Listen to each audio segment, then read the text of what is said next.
What is going on? What is going on, Foodie Gang? We are back with another episode of Kitchen Talk with Chef Big Bang. But this is our time for tea edition. And we are on Facebook and YouTube today. So hello, Facebook and YouTube. Can y'all hear me okay? Can y'all hear me okay? All right. So we got our tea here. We're going to put that together soon. Today, we are going to talk about suspect named in the Sayso murder.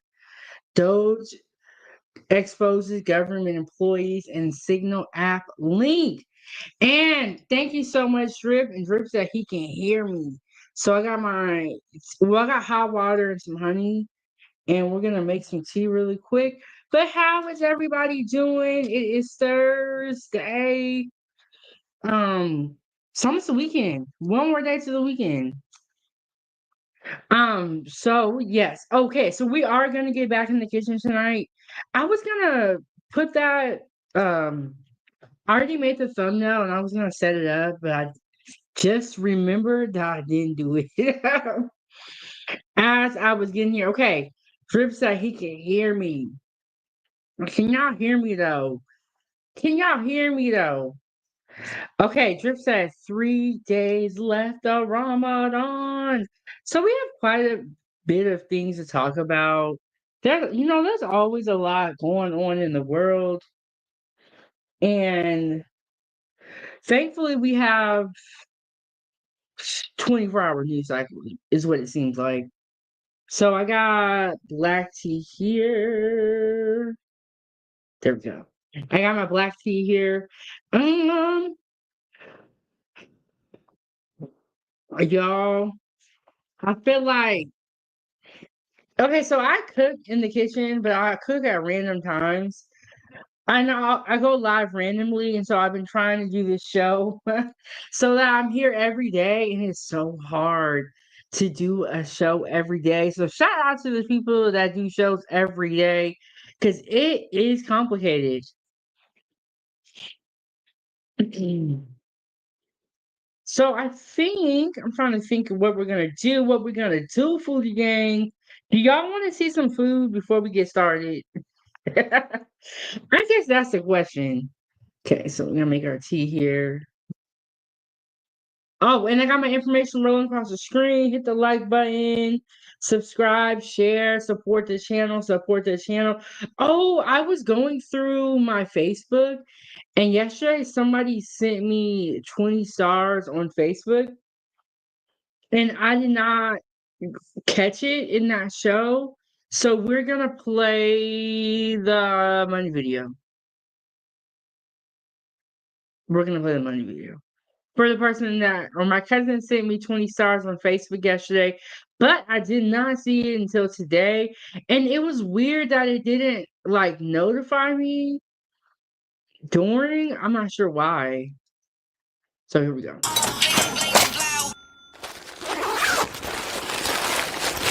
Foodie gang, gang, gang.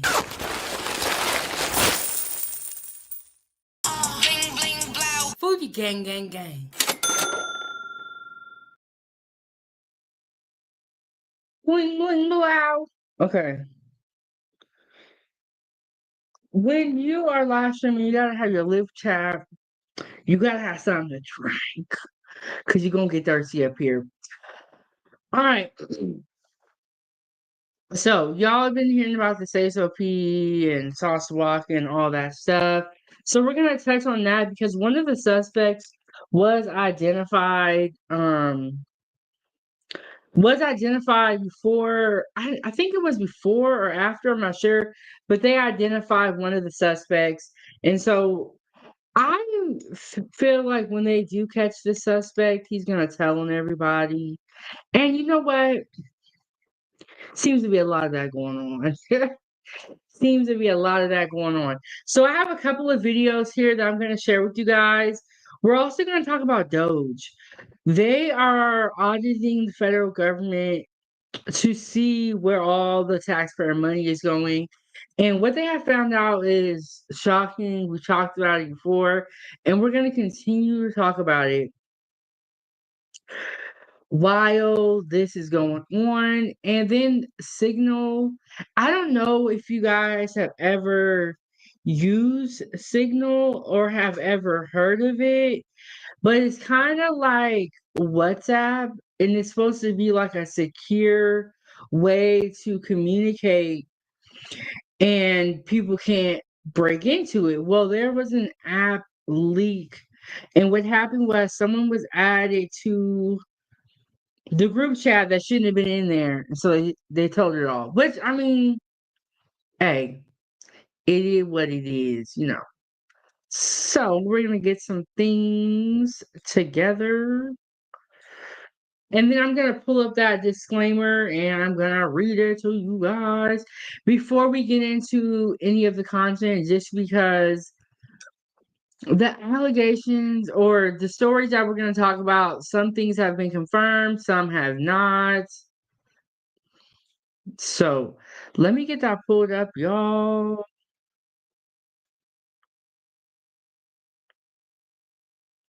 I'm gonna fix this one thing really quick.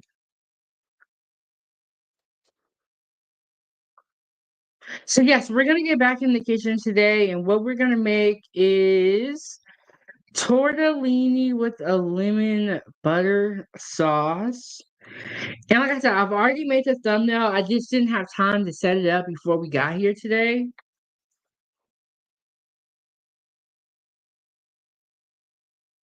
Okay, okay. Let me pull that disclaimer up. And I was watching some I think it's called Ratchet TV before we got here. Yellow Beezy is in court right now, and they're trying to get his bond reduced, I believe. I don't know. I thought he had money, but I don't know. But even if you have money, that doesn't mean you want to spend a bunch of it on bail. Or you don't want to spend your money recklessly. But he's in court right now and they're trying to get the bond reduced. So I was watching a little bit of that. Hey goddess, what is going on here? Okay. I'm gonna have to get into the lip chat because this one ain't working out.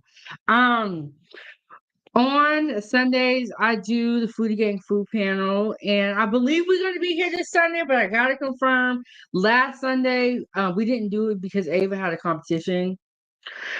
Girl, we up here talking. Oh, Goddess, what you know about it? Yeah, so Yellow VZ is in court right now, so we're probably gonna talk about that a little bit tomorrow. We will see, we will see. But let me read the disclaimer. I'm gonna drop the link, and if anybody has time, you gotta come up on the YouTube side. But if you guys have time, you're welcome to come up for a second or for however long you want. This is a laid back live stream. We got our tea here and we just chilling out. Okay. So yeah, I normally be in the kitchen, but I'm trying to do this show every day so y'all know where to find me, but I don't know. It's hard. It's hard. Okay, welcome to 907 Good Eats Kitchen Talk with Chef Big Bang. Please note that the information provided on our channel, including commentary and discussions, is for informational, educational, and entertainment purposes only. Comments and opinions expressed are those of the individuals and not those of 907 Good Eats. While we strive to provide accurate and up-to-date information, we cannot guarantee its completeness, reliability, or accuracy. The use of the information provided on this channel is strictly at your own risk. We do not claim ownership of any third-party content featured on our channel. All third-party content is the intellectual property of the respective owners, and we respect their rights. Viewer discretion is advised for all content. Okay, okay. No worries, guys. No worries. But thank you. I'm glad that you are here and in the building. Okay. Hey, girl, we gotta catch up. We gotta catch up because you've been on vacation, and I saw the picture that you posted yesterday on your Facebook, saying that you were on the way back home. So, it is nice seeing you. I wonder how things went for you. And I will say, I will admit, I gotta make my rounds, Leon. I gotta make my rounds. Hey, Breeze, what is going on? What is going on? You know what, Breeze? Thank you, because I feel like I'm about to give up. I feel like I'm about to be done, but it's so weird. It's like when I don't go live, I'm like, man, I could have been going live. But this show that I'm trying to do every day this time for tea is so hard to do a show like this every day. It is really easy for me to go into the kitchen and just like whip something up, but it's hard to do this every day. But yes, we're gonna get back into the kitchen tonight. I'm gonna make some tortellini with lemon butter sauce. I'm gonna set up that live stream after this one too. Well, I'm gonna set it up, but I'm gonna do it at like 7 p.m., 7 p.m. ish. Y'all know I'm always late. My time. But Breeze Omega said, wow, you the only one I see drop that much content.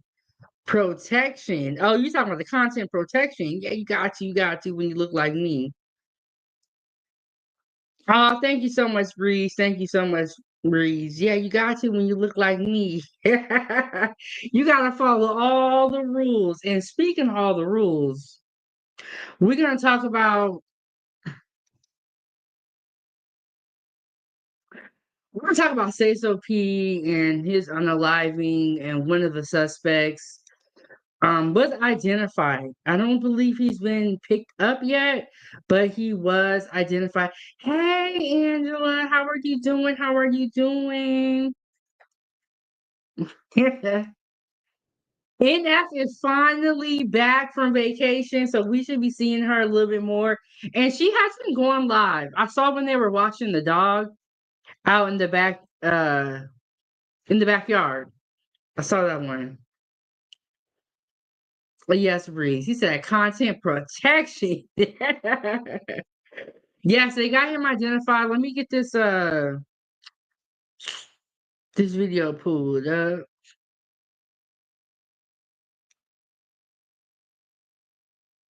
Let's see what it's looking like.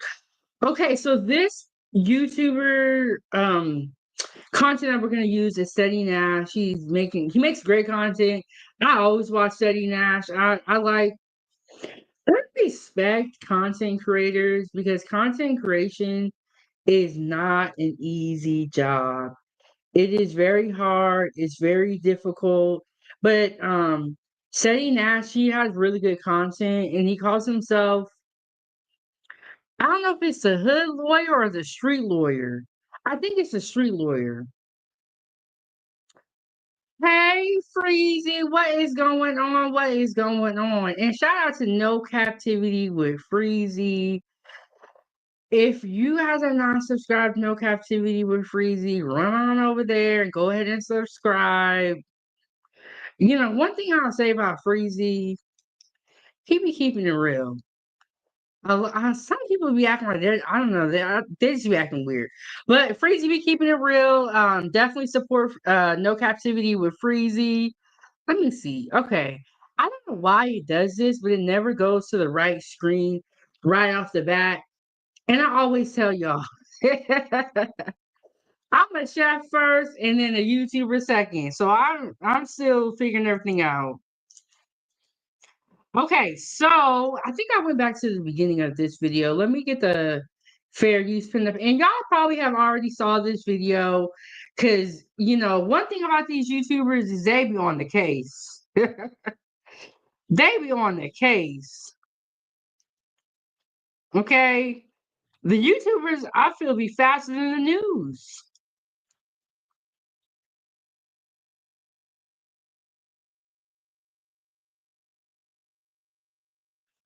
Okay, so in today's time, there's cameras everywhere. You really can't get away with too much stuff. But that don't mean people ain't gonna try. So let's get into it.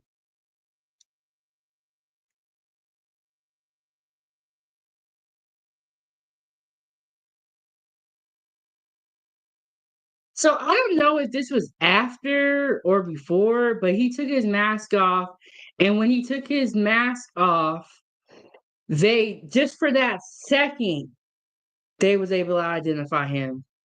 And if anybody in the chat knows, was this after or before?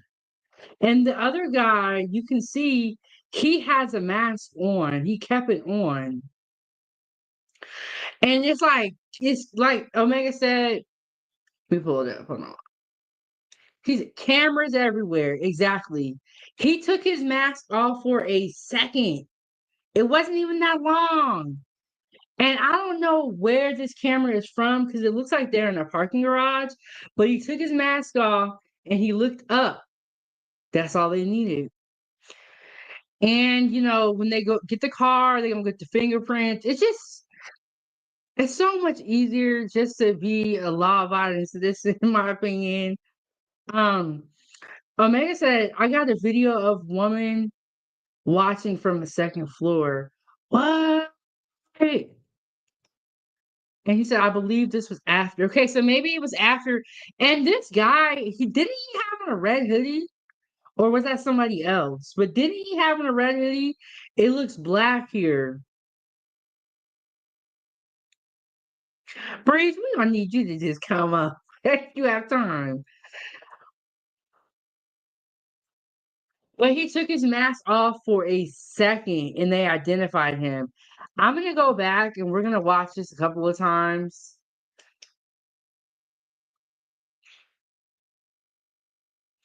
And then you gotta, keep in mind that if you do a crime with a lot of people,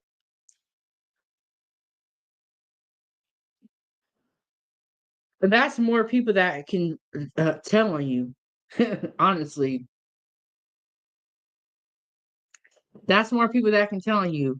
And Breeze said, "I got time today." Okay, Breeze. Okay, Breeze. I'll be looking down here because I have it set up to where I have a doorbell, but it never ring, and I don't know if it doesn't work. I don't know if I'm not doing something right. I'm not sure. Okay, so let me play this again. Let me go back and play it again. And you guys are gonna see the second that he looked up. And then Omega, if you want to send me the video on IG or so we can all see. Because we nosy like that around here.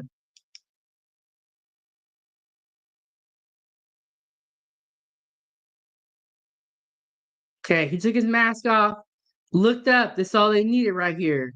Man, I think that was the red hoodie right there. I think that was the hoodie right there. We finna get a scoop. Okay, Omega said, "What's your IG? I'm finna drop it for you."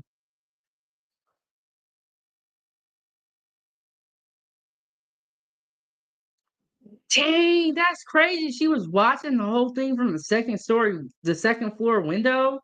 That's another aspect too, you guys, is that everyone has a camera. It's not even just the cameras up high on the buildings and in the parking garage and when you're downtown.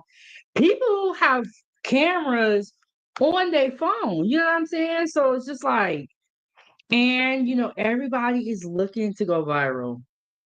That's another thing.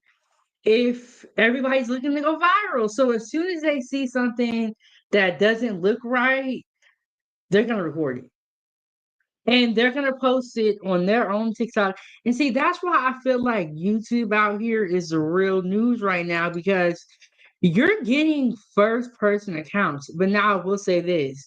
You do need to vet everything.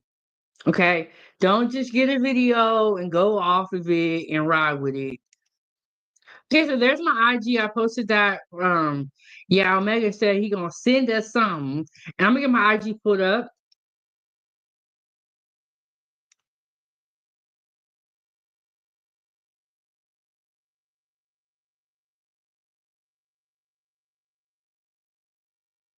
Wanted, Jaden Danridge. A warrant was issued for first-degree murder, attempted first-degree murder, and employment of a firearm during the commission of a felony. If you have any information regarding his whereabouts, please contact Crime Staffers at 901-528-CASH.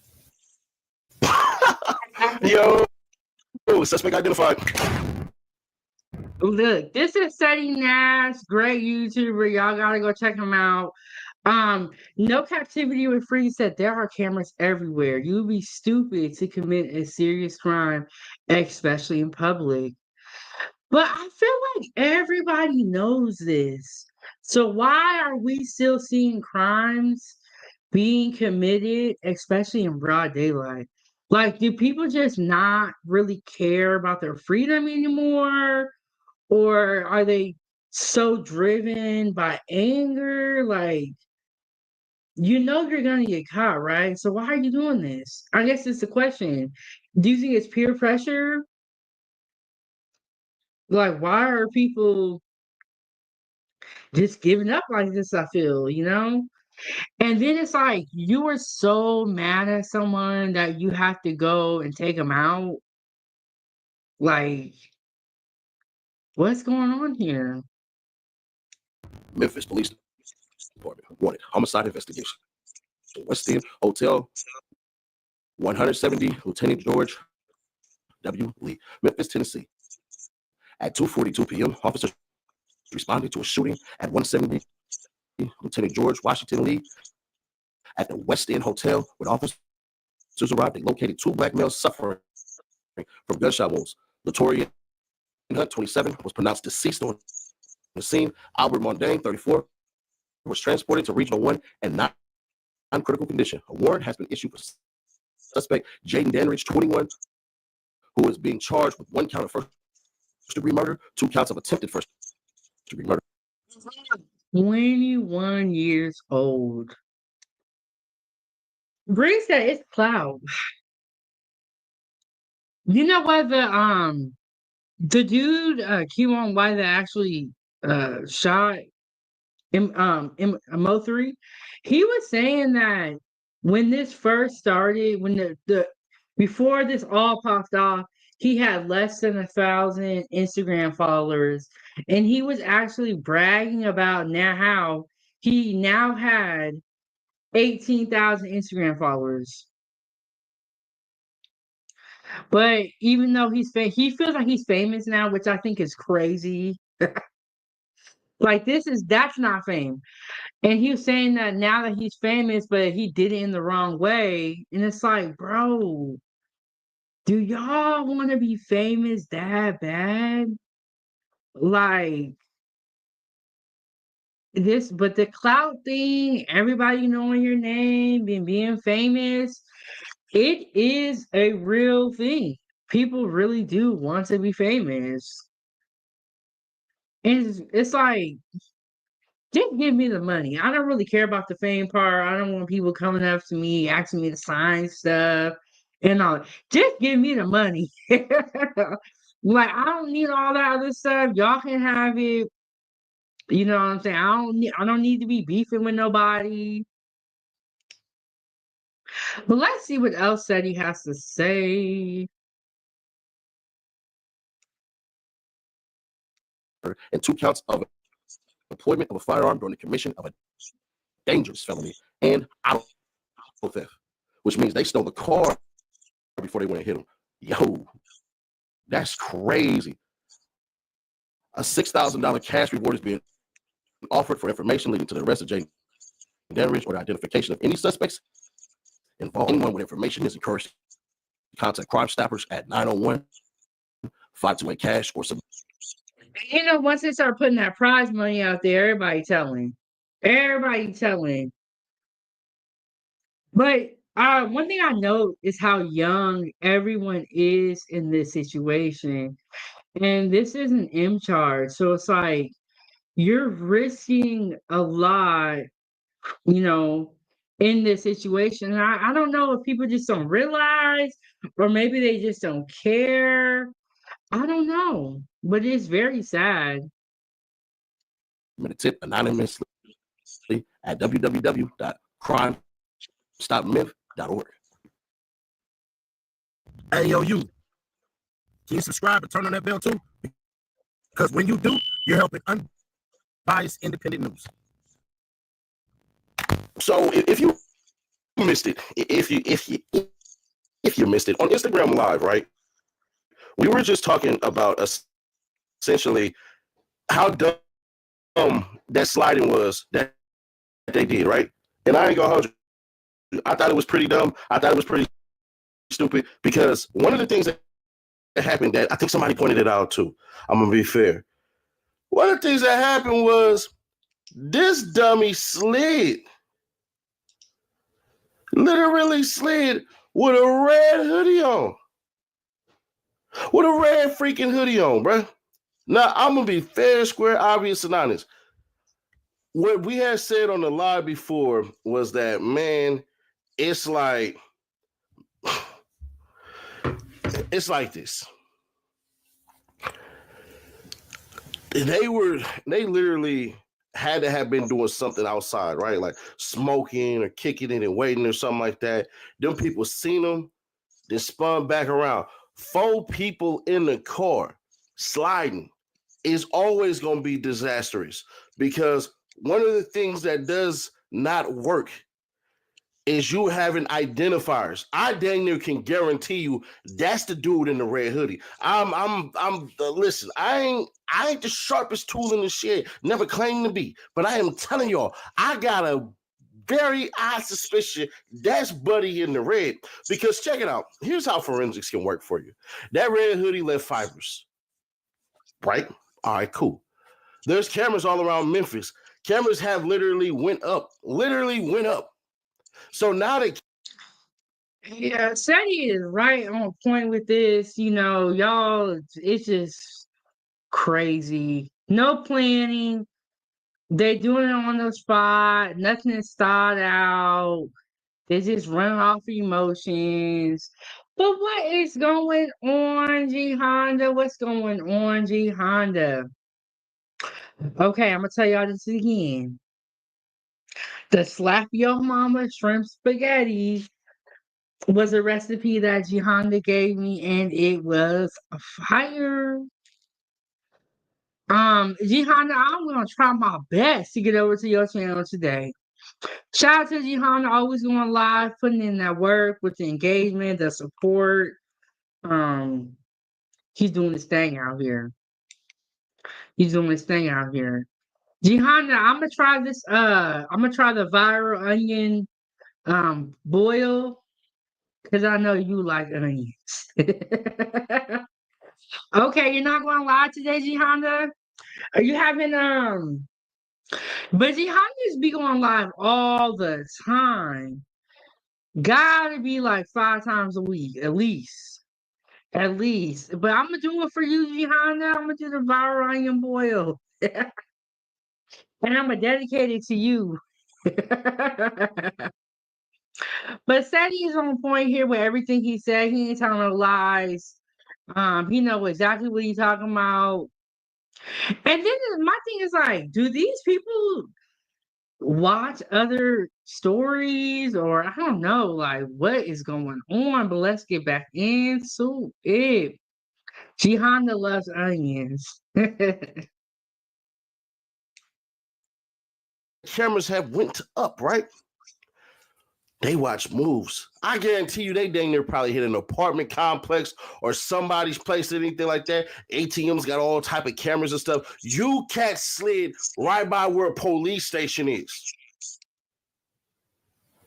Y'all shot up where FedEx Forum is. Y'all really think that the police wasn't going to try to figure this out? It wouldn't surprise if the police came out with a freaking press conference and told y'all the FBI got involved. Why? It's the West End. This ain't no nigga stuff. It ain't no nigga stuff. Y'all shot the West End. All right, that's basically what they're looking at. The police.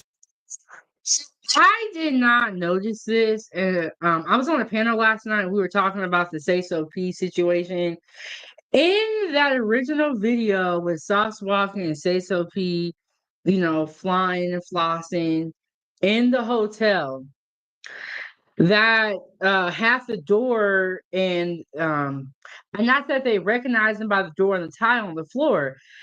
On that door, there actually was a sign, and the name of the hotel was actually on the door. So they posted that an hour before they went outside, and then unfortunately Sayso P met his demise. And I wonder if I have that video, because I didn't even notice this, but y'all, the internet be watching the background. The internet, that's why I say, you got to be careful, especially if you're posting while you're still in that location. I actually do have that video. I'm gonna pull this up in a second after this video. Okay, so in the background of that video, the name of the hotel was actually on the door. And you would have to really zoom in to see it. I don't even know how they caught it. But y'all remember the Keith Lee and the sushi and the worm and how TikTok caught it? They be watching the background here, okay? Are looking at it like this. Y'all shot up the West End, right down the street. In plain view sight is the FedEx Forum where the Grizzlies play. You mean to tell me if somebody went up and shot up crypto, even though I still call it Staples Center, shot up any type of thing that was by a building around a sports complex in your city, that you think the police ain't gonna want to shut that down immediately? Not only that, back to the Very true. You have to be aware of where you're at and what's really going on. Y'all remember the Julio situation down in Florida and how they caught them so fast because of the area that they were in? I believe it was a college town. You gotta you gotta keep that in mind where your surroundings are. Lady said, I'm gonna buy you some juice or coffee. Too much tea, we nosy. You know what? I normally have coffee at home, but I've been out of coffee for a minute at home, and I'm trying to drink less coffee, so I think it actually works out.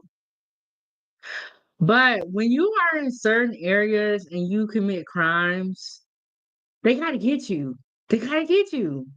You know what I'm saying? Like y'all went downtown to the Western Hotel. They got you, bro. You did too much. Doing too much. But I feel like when they catch old boy, because it's only a matter of time, when they got your full name out here and all that stuff, you're going down. Okay, so I was on a panel last night, and I was at Trauma. Trauma told you. That's the YouTube content creator name. He might stop by. And what he was saying was that he felt like it would be about less than a week before they caught, I think he said his name was Jalen or the suspect. How long do you guys think it'll be until they catch the suspect? And I'll tell you what, when they catch him, he telling everything. He's telling everything. point. The red hoodie. But them fibers can be traced back. They are very distinct. So them fibers from that red hoodie, guaranteed, probably touched something else or just was an indicator that showed where this moron literally was. And if they was stupid enough to mess around and throw that away instead of burning it, that's why somebody told me, hey, bro, they actually found the car. What you mean found the car? They found the car, bro. You mean to tell me y'all didn't burn that car? Have y'all not learned yet? I know. Say I'm helping out. They ain't learned nothing. They ain't trying to learn. They gonna keep doing the same the same two-step and expect different results, but no, they have not learned nothing. And Sadie, they need to watch your channel because you know the way. You be giving, like, there's be so many content creators on YouTube that be literally giving advice on what not to do. But they don't watch. They ain't trying to, improve their skills. They're not trying to do none of that stuff. You cats ain't learned yet to burn cars? Come on, brother, man.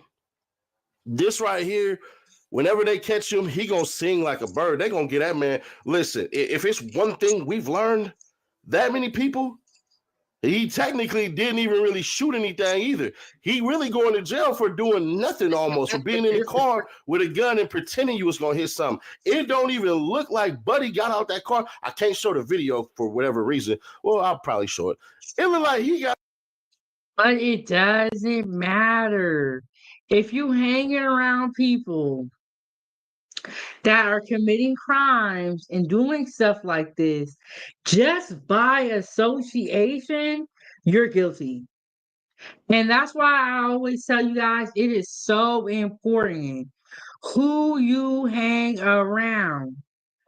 And in the video where the actual shooting took place, it looked like this guy, he had a red hoodie on. I think he changed into black, which is weird. I don't know why he changed after the crime and not before. I don't even know. Like, you should have had the black hoodie on during the crime and then put the red hoodie on.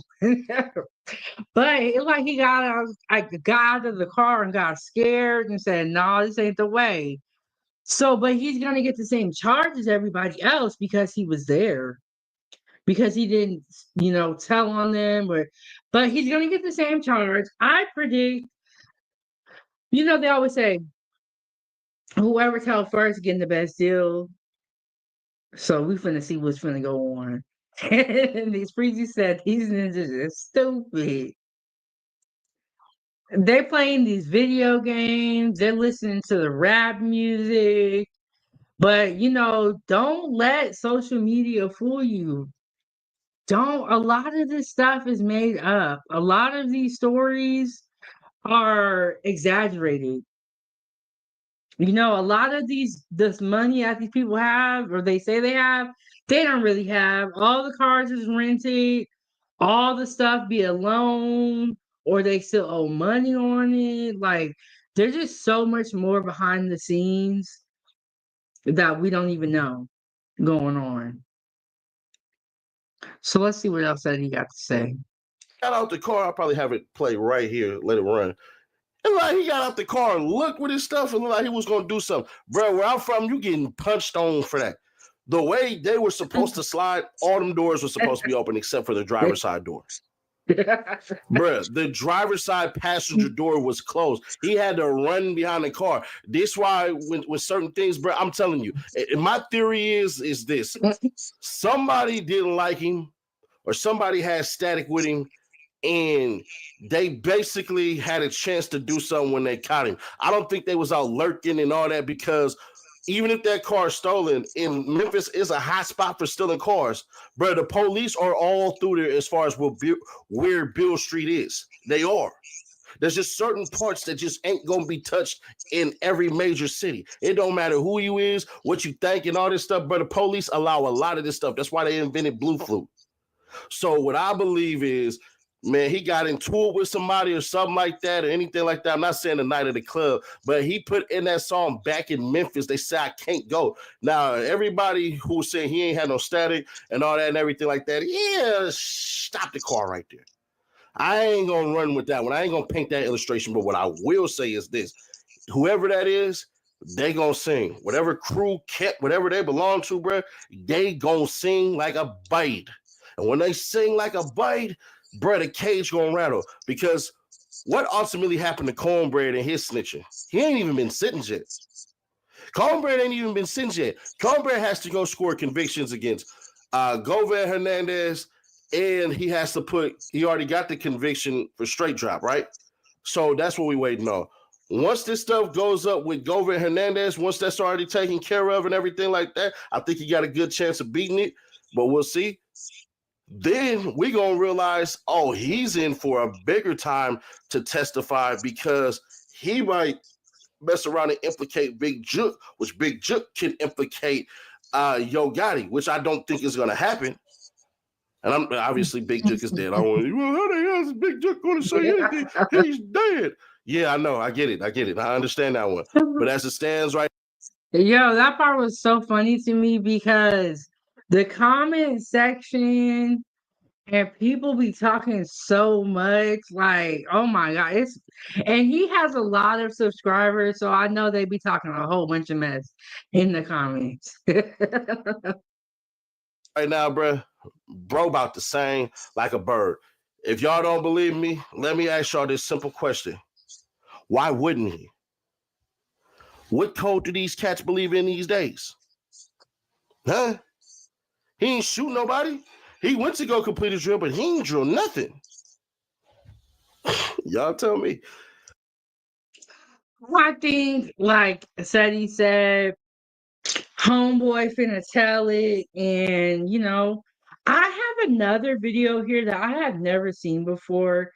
It was the night Sayso P was in the club. And what I want you guys to know is how he is like looking around, paranoid. I don't know if he's paranoid because he knew somebody was out to get him. I don't know. And I might mute this video because I think that there is some background noise. I probably will mute it and talk over it, but I want you guys to know how he is moving around and how he is looking. I don't know. I don't know what was going on, but homeboy looks scared. He looks scared. Let me find the right one. Yeah, I'm gonna mute this video, but we're gonna look at what's going on in the video.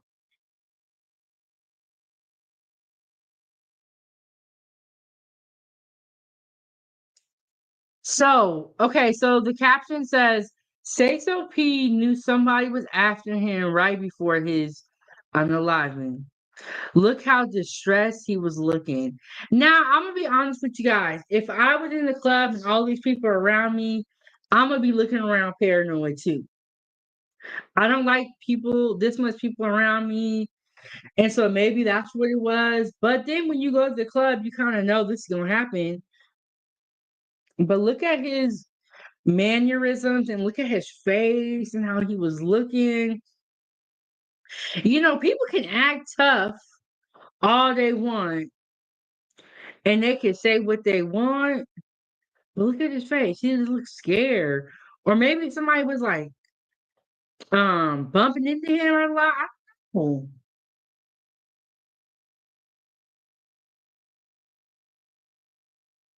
And see, I don't even like situations like this. But why did he look like that? Maybe somebody was bumping into him. I don't know. But just the way he was looking. And y'all saw that dude with his pants down. And there was some, nah, no, couldn't be me.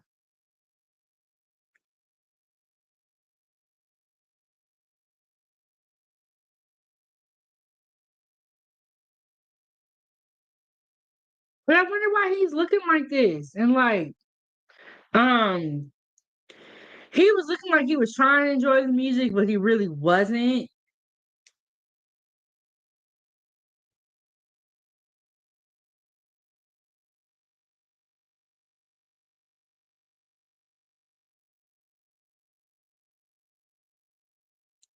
Look at this dude. Do you want to be standing behind him? Bro, if you don't get off of this thing and pull your pants up, like what is like look at that guy, how close that guy's head is to no, I don't like it. Very weird to me.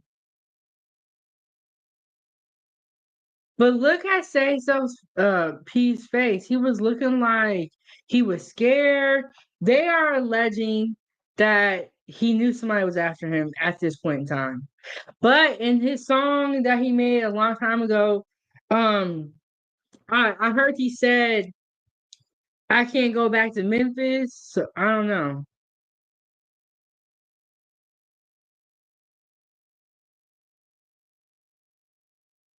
Mm-mm. I know it's hot up in there. And look at him with his pants hanging down right in front of somebody's face. Ugh. I wonder, I wonder maybe they were on stage because I don't see no women. It's all, or that, I don't know. That might be a woman right there. With I don't know.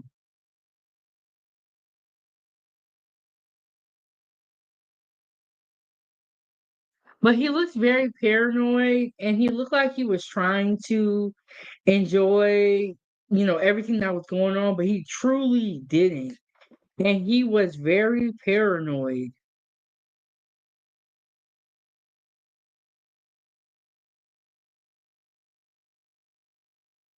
Maybe somebody was behind him, but I don't know. But I think that after something happens, what the internet will do is that they will go back through all of your content and look at it with a new set of eyes because they know it was the last moments leading up to that event. But he just looked very nervous, very paranoid.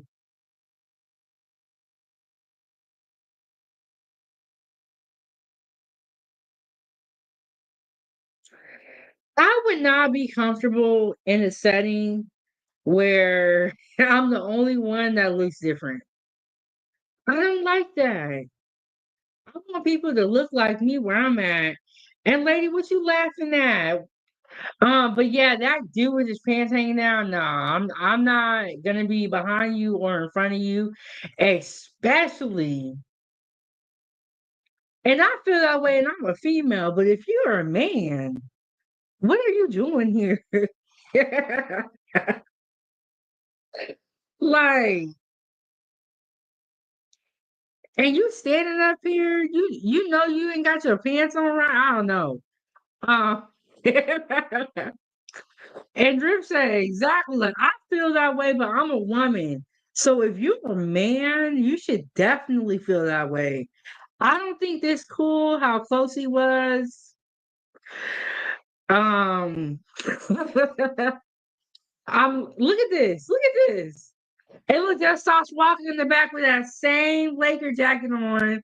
That's red that he done been wearing since the crime occurred, since the promo. He like this is the only jacket he got. What it looking like. Yeah, I'm not cool with this. I'm not cool with this at all. But I understand like that's how they be wearing their clothes, so that's what they do.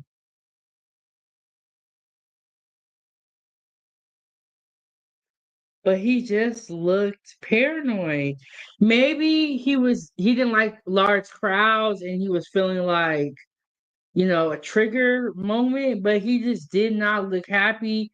I also want to say this though, if you go out, you are putting yourself in that environment.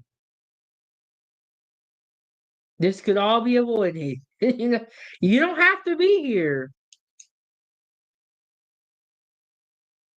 Look, Sauce Walker back there, turn.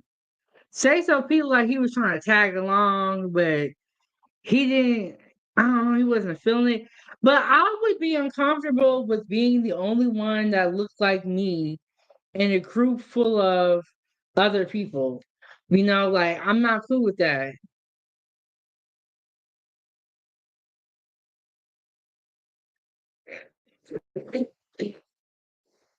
Excuse me, y'all.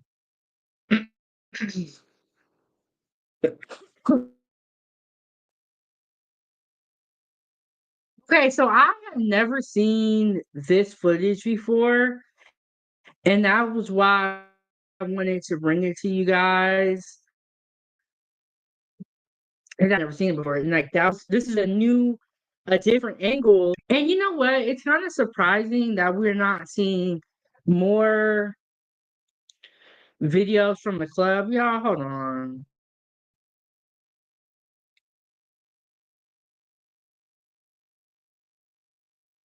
Damn, it's glitching over here. It's glitching over here.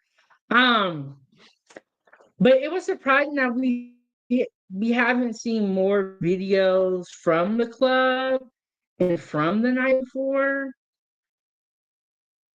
Because you would think once the story hit and became like super, super big, we would have saw more, but we didn't really. Well, and maybe I haven't been looking for it, but I haven't really seen that much footage from the club or the couple of days before, except for the videos that Sayso P and Sauce Walker posted. And I've already shown you guys this video, but I'm gonna show it to you guys again because I did not realize this. But in the background, the hotel name was posted. Still holding though. Forever holding, putting it. Let me get y'all to the right layout.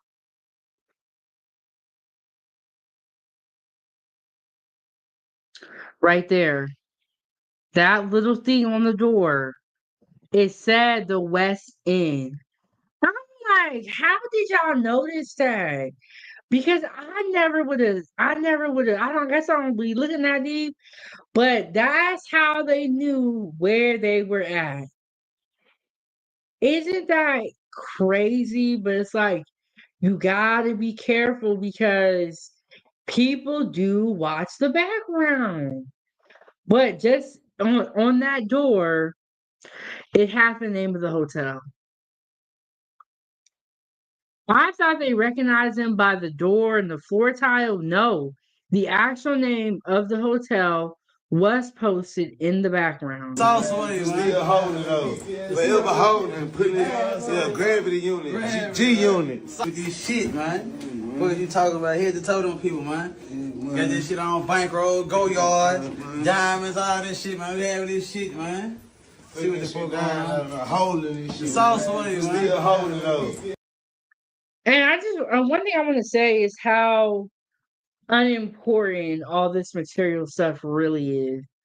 Because all that money and the go yards and the Gucci, all that stuff is not going to go with him into the next life. All that stuff will not give his family any type of monetary, gain. And even if they were to go and resell it and pawn it, they're still going to lose a lot of money. So we put a lot of emphasis on material stuff, and it really is not important. But shout out to the drip. Oh, hold on. Can I put you up here? Mm-hmm. Okay. Hey, drip, what's going on? Hey, I'm doing good though.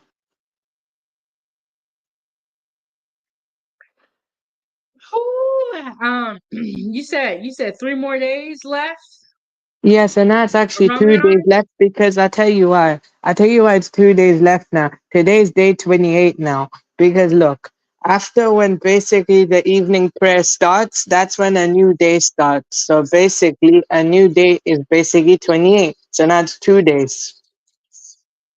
Yes, and how are you feeling? I feel good though. Better than yesterday. I mean, yesterday was alright. I didn't get much sleep though, to be honest though.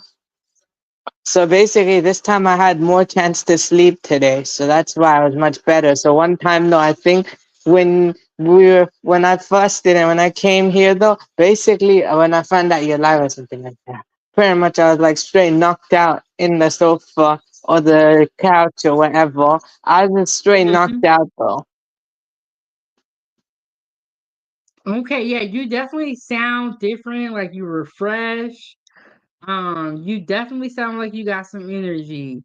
Let me Yeah. ask you, Trip, how do you feel about the Sayso P and Sauce Walker? Do you know about it? How do you feel about it? No, I'm not really sure about that. I'm not familiar. The first time I'm hearing all that. Mm. So pretty much they were posting videos on social media of them in the club, their money and their possessions.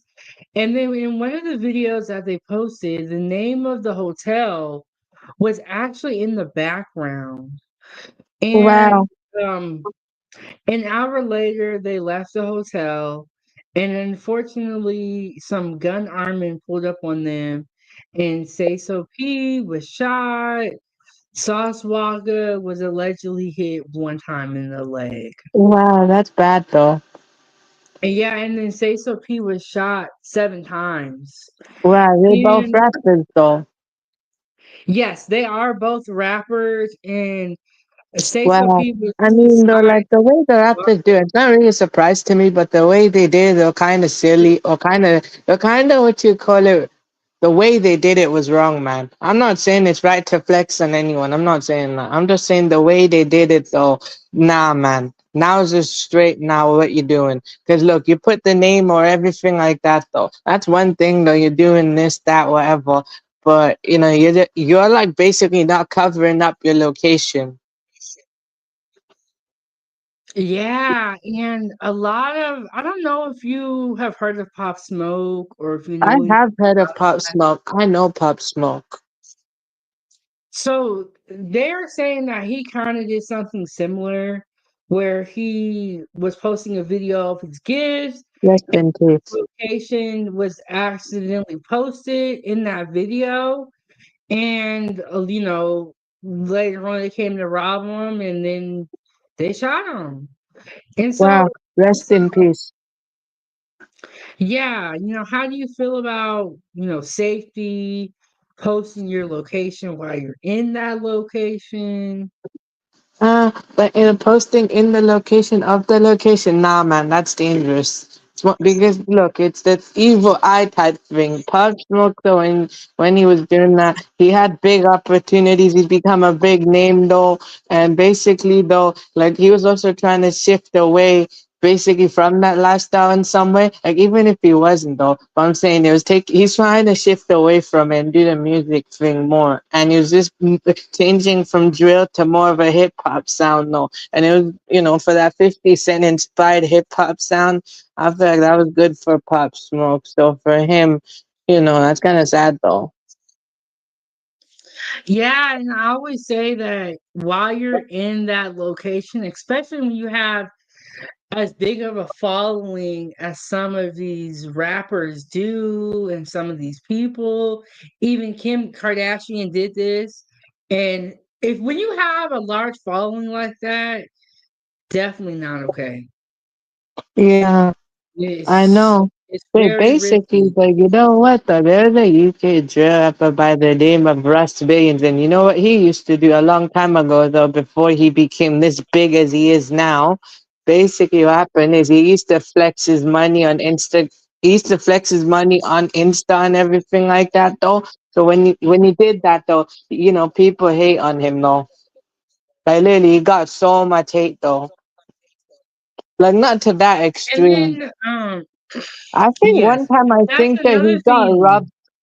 I think he used to be friends with Digga D, but then I think like Digga's associate or whatever, like they're not cool no more. I feel like probably like one of Digga's associates or somebody like that, they robbed his chain or something like that. Mm. And then there's a lot of that going on too, where people will try to like snatch your chain or rob you for your chain. And it's Mm, just mm. crazy. Wow, but I was just gonna say, didn't chain snatching used to happen 20 years back, so that's not really changed much though. Oh, okay. Okay. I Hey, but get you I on thought there. chain snatching is Someone not that new. someone had an interesting perspective last night on the show I was on. They were saying that like we're finally out of slavery and they freed us from a chain, and then you go and put a chain around your neck. And I was like, I'd never thought about that being similar. And some of these chains will say what label you're part of. And so he kind of played it back into a slave chain. being put around your neck. And I was like, wow, I've never thought about it that way before. It was a very interesting perspective that definitely um made you think. Definitely made you think. But everything that's going on is just wild and really besides the point. Because I don't know if Sayso P had children, but a lot of the people that have lost their life have had children. And we just need to live for our children. I have another video here. This is top of the rest top of this whole video. Okay, so this was a video. I'm gonna play the whole thing for you, Drip. This was a video that they posted in the hotel, and the name of the hotel was on the door. The sauce for you, man. Still holding though. Forever holding, putting it, yeah, gravity unit, G unit. With this shit, man. What you talking about? Here to tell them people, man. Got this shit on bankroll, go yard, diamonds, all this shit, man. We having this shit, man. See what the fuck going on. Holding this shit. The sauce for you, man. Still holding though. Forever holding, putting it, yeah, gravity unit, G unit. So that was the video that Wow. everyone is speculating, gave their location up, told where they were, and all that stuff.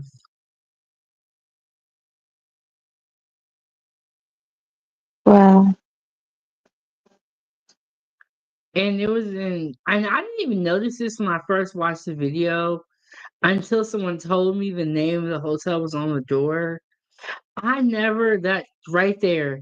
It says Weston. So and then they had tagged the city and state they were in. Like it said Memphis, Tennessee, but they did not put an actual name of where they were. But the name was in the video. Wow. And it's just crazy. Wow. That's kind of dangerous, though, actually. Very dangerous. And then Yeah. you tell people how much money you have. And what was kind of strange is that when Sayso P was shot, they did not rob him. They didn't take any money from the scene. Mm-hmm. Yeah. Wow. That's sad, though. Pretty much like, for example, there's these two artists, the one's nines and what this guy named K Coke, and basically their what you call it, their neighborhoods and stuff, their hoods basically though, or their, postcodes though. Posters slash zip codes though have beef, like it's a postcode beef though. So they don't like each other like that. And I think like somebody took Nines' chain from that Haycock's area or something like that. They took his chain. That's a long time ago. Yeah, So and both, you just gotta be mindful because you really never know who you're beefing with. You don't know yeah, what people are capable of. You don't know what both they're Nines planning. and Haycock are actually about that life, and they both beat. They like it's not just the music beef; it's a street beef as well. And both their zip codes don't like each other and stuff like that, though.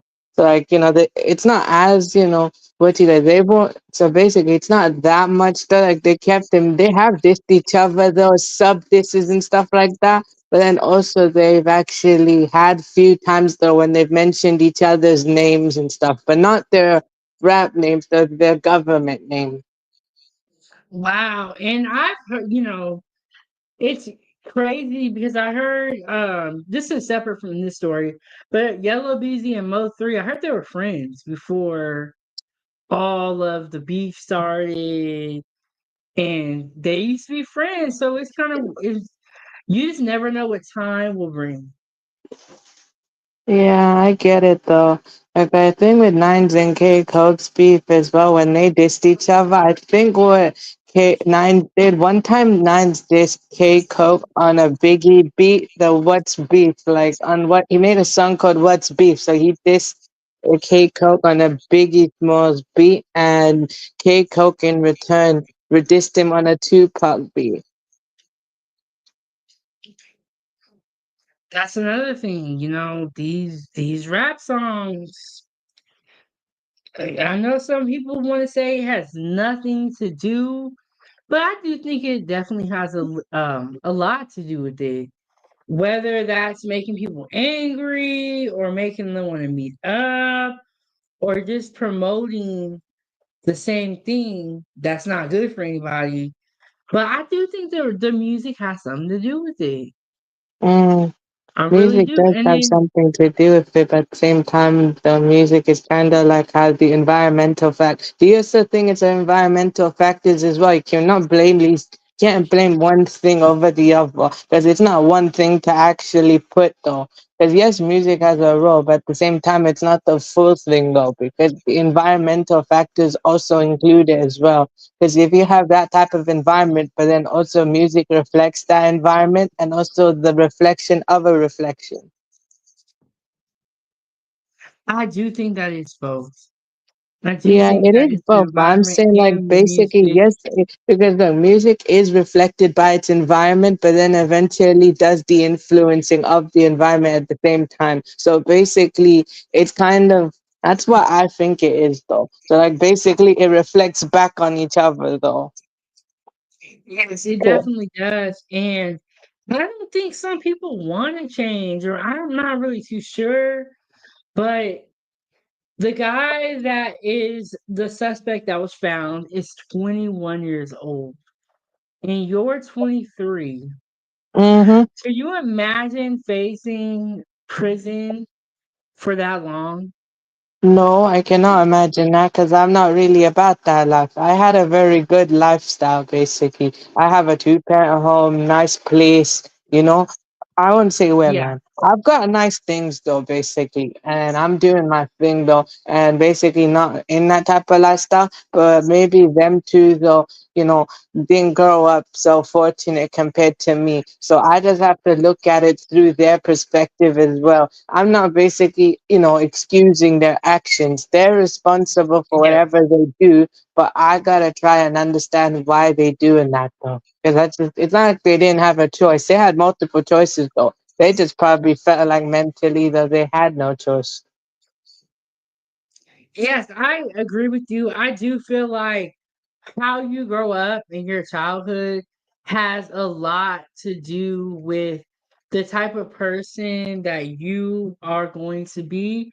And you're absolutely right. Everybody is not fortunate to have everything they need. Some people only have one parent.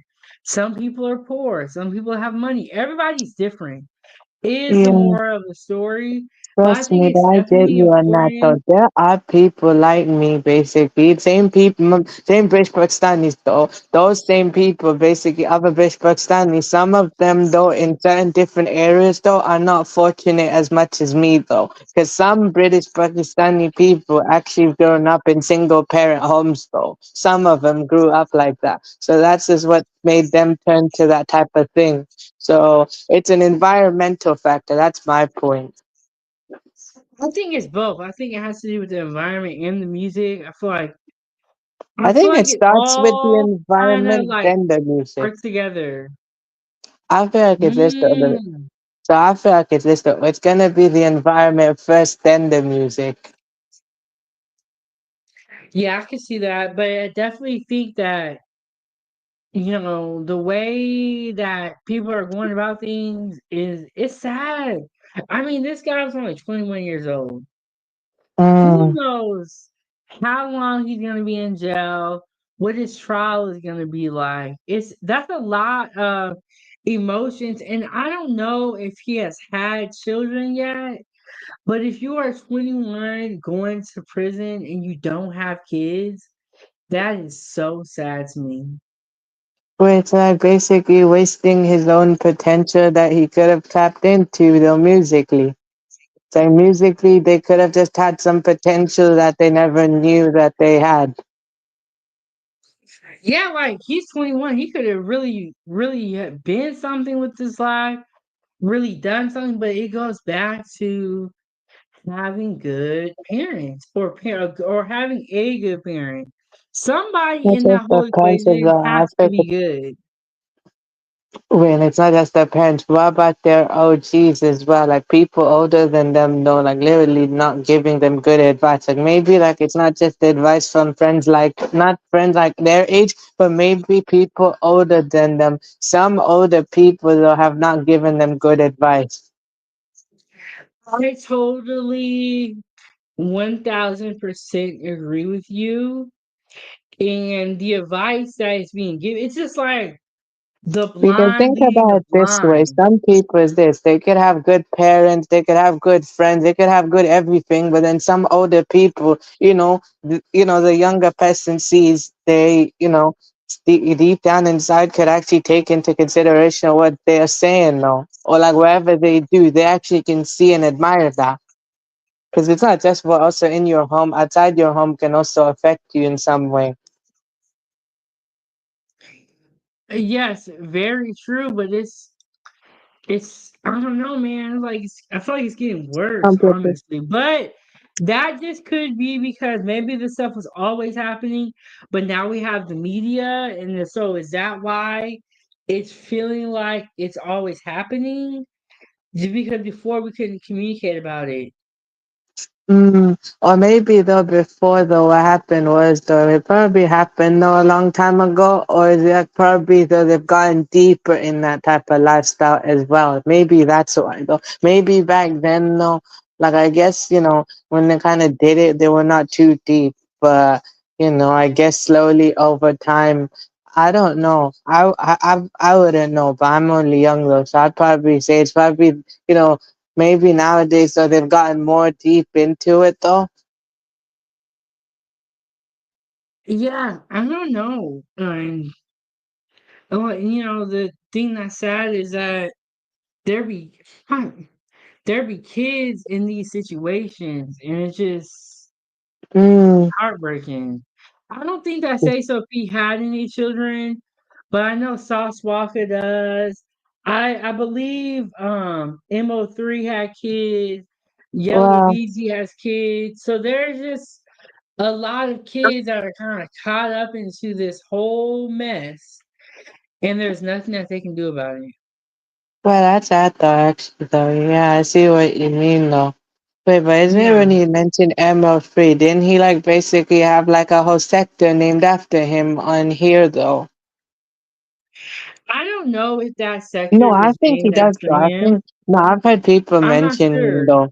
No, I think I've heard people though they've talked about, when they talk about him, he's actually a rapper or something like that, who kind of made a sector around him when he probably came online and stuff. And there were just people who just created a sector around him. Wow, I didn't know that. And Even I think that even I've you've been I kind of don't know him like that though. I've just heard though people mention that though when they mentioned his oh, okay. name. So that's when you mention his name, it just kind of reminds me of that because I've heard people talk about him. Okay. But this next video I'm gonna play for you guys, this is the game Spitta. He's on YouTube. I think someone reshared his video on TikTok. So we are gonna get into it. And he says Sauce Walker and Sayso P shooting footage ensured me. Or sorry, I'm gonna restart. Sauce Walker and Sayso P shooting footage released. Please name suspect 6K reward. And 6K reward sounds kind of low. It sounds kind of low, but let's see if they increase it. But when you ain't got no money and somebody offering you 6 racks, all you gotta do is tell it. I think a lot of people are honestly gonna tell it for them 6 racks. But here we go. Run and yeah. Now Sauce wasn't wrong for running, trying to take cover, because they blowing. Even the police, if it's 2 or 3 cops and you blow one of them down, the other cops ain't gonna just stand there. They're gonna take cover. They're gonna get behind the car, a tree, something, then return fire. Yeah, you got to be really skilled and trained to really just stand there and keep returning fire. Maybe the military, maybe the people who protect the president, maybe Navy SEALs, Marines, shit like that, SWAT team, they may stand their ground, you know, just keep returning fire. Others, like the average person, even the nigga who got 5 bodies, 10 bodies, yeah, he gonna take cover. That's what your brain gonna tell you. So something's going wrong with that. Plus, he don't need to die right there with him. If he dying right there, that ain't his. Okay, so in the video of the actual shooting, you can see that it looks like Sayso P may have stood in front of Waka. I'm about to say Waka fucking Flame, but this is Sauce Waka. He stood in front of him, and then Sauce Waka ran. And so some people were saying, according was what it sounds like, is that Sauce Waka was wrong for running because the way that it happened, and it did look kind of faulty. But then someone said, "Well, what was Sauce Walker supposed to do?" Those people had a lot of guns, so what was he supposed to do? I don't know, but if I protect you and I stand in front of you and I take bullets for you to go and then run off and leave me, I'm gonna be feeling some type of way. But I understand someone saying, "Hey, we had to get up out of there. They were shooting at us." So so some people are mad at Sauce Walker. It sounds like the game spitter is defending him. How do you feel about it, Drip? Mm, I mean, I don't know, to be honest, though, man. I'm just like, I don't know, just I don't know what to think, man. Just to be honest with Yeah. you. Yes. I'm gonna get back into this video. His homie. That's his artist. He didn't grow up with him. You know what I'm saying? Like, hell no. I ain't got to lay down and get crushed with him. That's my artist, and I know him. We've been dripping and splashing all over Miami, from Miami to Cali, from Cali to New York, from New York to Memphis and shit like that. Hell no. Like, your brain, you ain't got that many, you ain't gonna have that many seconds to think that quick to take off. I mean, to stand there or take off. Like, you're gonna do what your brain tell you to do. Run. You know what I'm saying? So, I see a lot of people giving Sauce Walker a lot of flack for that. He left his artist. He left his artist. Yeah, and I'm gonna be honest with you guys. When I saw the video and how he left him, I kind of felt some type of way too. But after, they broke it down and they explained it to me, I was like, okay, that makes a little bit more sense. But I was feeling some type of way about how he just ran off on that man. But there again, what was he supposed to do? Well, Run.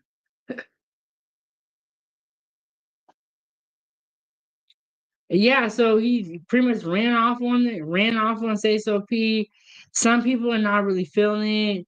He feels like, well, what was he supposed to do? Which I could see how somebody could reach that narrative, you know? Drip, do you have any final thoughts on this subject before we get into our next to be subject? honest, though, I felt probably, though, when he said, I don't know, he's kind of, I know people saying he wrong, though, but I don't know. He's probably just thinking smart, I guess, but at the same time, no, why run, though? You know? I don't know, man. That's just like, okay, okay, I why also run? feel like, oh, go ahead. Sorry, Drip. I was saying why run, but at the same time, I can see why he did that at the same time. But that's kind of what you call it. That's kind of what you get a bit, kind of being a bit of a cat, kind of abandoning that person. You could have just told both of you to run, but at the same time, I don't know. Yeah, I know. It's one of those things that just will never look good. It's just not gonna look good. I don't know, he ran in that video and people are gonna feel how they feel about it. Mm-hmm. is the bottom line. But let me play this video for y'all real quick so y'all know where we at. Now, time for tea.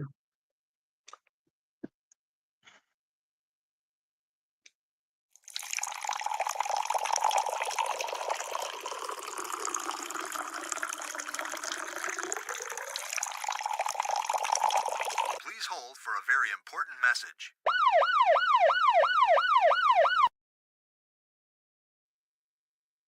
All right, all right. Welcome back to 907 Goodies Kitchen Talk with Chef Big Bank. This is our time for tea edition where we sip our tea and we talk about hot topics. And we got the Drip King in the building. Drip, if you want, tell us about your YouTube channel for the Okay. new people that don't know.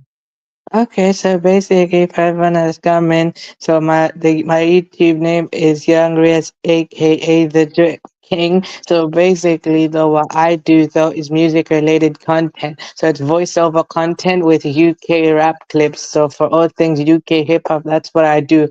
But originally, I started with gaming, but then I just basically did variety of things. But now I just mostly focus on music only, and it's only UK hip hop related at the moment. Sometimes I might experiment with other stuff, but it's mostly UK hip hop, which I love though. Right now, the newest video I just posted today is about a UK artist. His name is Shadow, and he's a grime artist though. He's a grime artist, but his style is more dark side grime though. So yeah, grime is pretty dark though, the way you hear it, and there is reference to it, but this type of grime that he does is even more darker though. More darker? How? Yeah, it's called Dark Side though.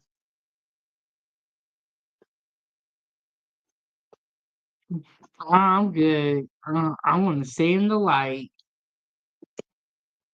Um, and Wait, so yeah, with Dark Side grime, it's kind of similar to road rap. It's a bit more unfiltered, and you actually, you don't have to go there though. You can actually hear, you can watch the video and see what I mean though.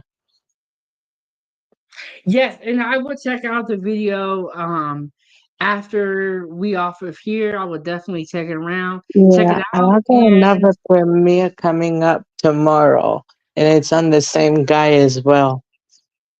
I like okay, Shadow so you though. Shadow's got a unique sound though, basically though. He's doing his own thing. He said he's not doing it for money, he's doing it for culture.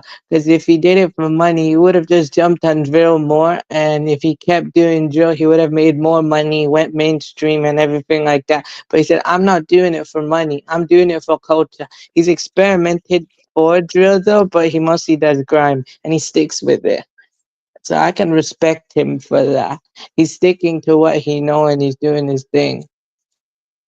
yes, very true. So you post about a video a day is what it looks like, Yeah, so no, right? actually, I post like videos though each day though, but it's mostly though each week I post a video, but it's mostly though don't do daily videos. I do like weekly videos, but when I actually hear when I want to do videos, I just post them all. I just post more each day.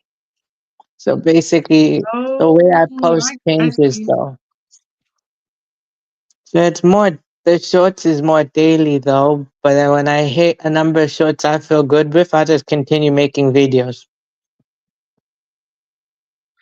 Yeah, content creation is definitely tough.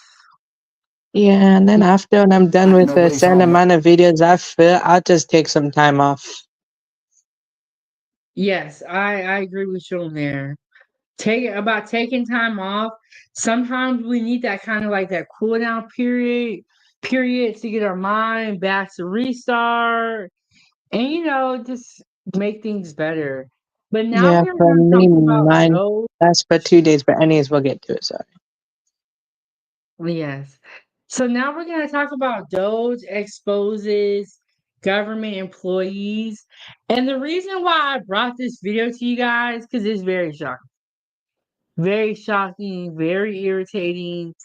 And it will make you mad, just so you know what I'm saying. But we're gonna get into this video and just look at what is going on here. Look at this. Got this big, beautiful area where employees are supposed to work. Nobody's here. So we're in the second headquarters at Freddie Mac. We were just in the other building. There was nobody there for miles and miles and miles. Look at these desks. They're clean. We've got a cafeteria, again, that's completely vacant. You've got food that's being prepared. The staff that makes the food is here 5 days a week, but the people who work in this building or should work in this building aren't here 5 days a week. Now that is very, very weird. So the people that work in the work in the staff or work in the workforce in the building are not there, but the staff is there 5 days a week to make a meal for nobody. That's weird. Mm-hmm. It's very weird. Yeah. What do you think is going on, Drip? Do you have any thoughts? Mm, that's kind of strange, though. Very creepy, though, man. Yeah, it really, really is also. But it's like I guess they were doing that to get the money. I don't know. It's just looking very sketchy. Mm-hmm. 2,900 people that were supposed to work in the building. Turns out only 49 were showing up full time on a 5 day. No, slow it down. 2,900 people. How many showed up? On average, the highest that we saw on a 5 day work week was 49 people. Spending on that one building, just to point this out, $57 million a year. And your lease payment? In lease payments. Wow. Wow. It's like it's crazy because like they say we don't have any money for all these social programs, but yet so they waste the money that we have. It's crazy. So this whole building was completely empty. People were supposed to be working in that building. I'm not sure what type of work they did, but that's all those people. That's crazy. Hey, knock, knock. Nobody's home. Look at this. Got this big, beautiful area where employees are supposed to work. Nobody's here.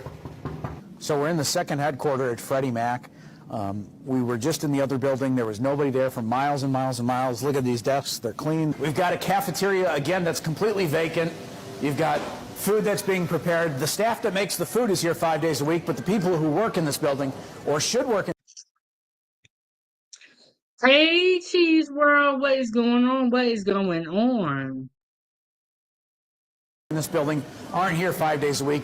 2,900 people that were supposed to work in the building. Turns out only 49 were showing up full time on a 5 day. No, slow it down. 2,900 people. How many showed up?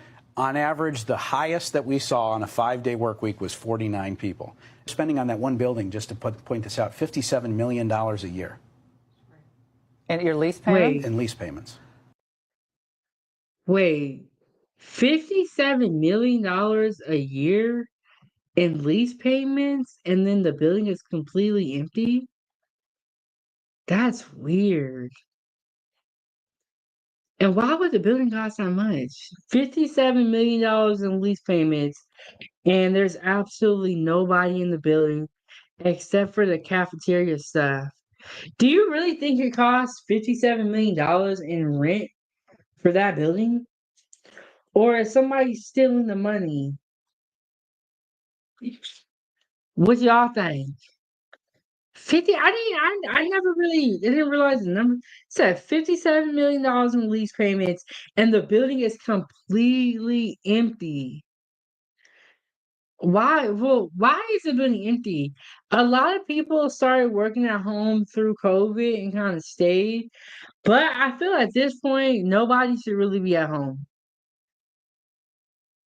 Like, Trip, do you have any thoughts on this video? Wow. Yeah, it's at $57 million. Wow, that's kind of sad, Crazy. to be honest, though.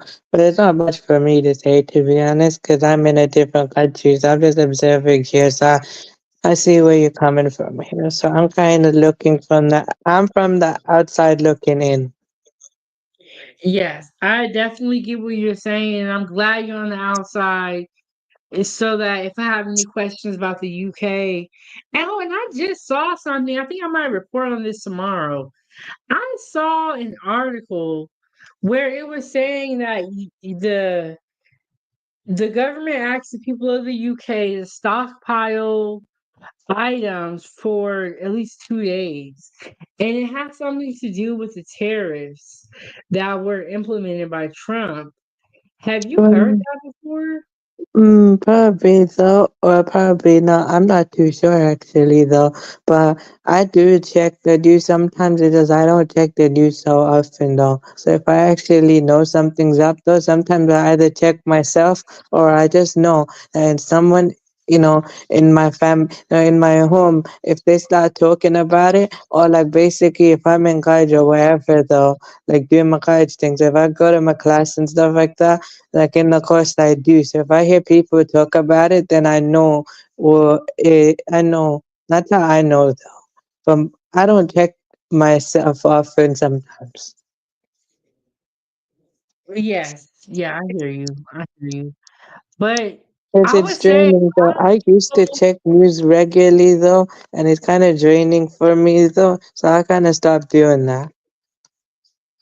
yes, that makes a lot of sense because this can be draining and so can life. So you gotta know when to let some things go. But we talked about those before. Everyone is not happy with them. There's a lot of wasteful spending, but I think that whether you're with Doge or not is not important. The facts are, the facts is are that our tax money is not being spent right. Those are the Um, facts. See?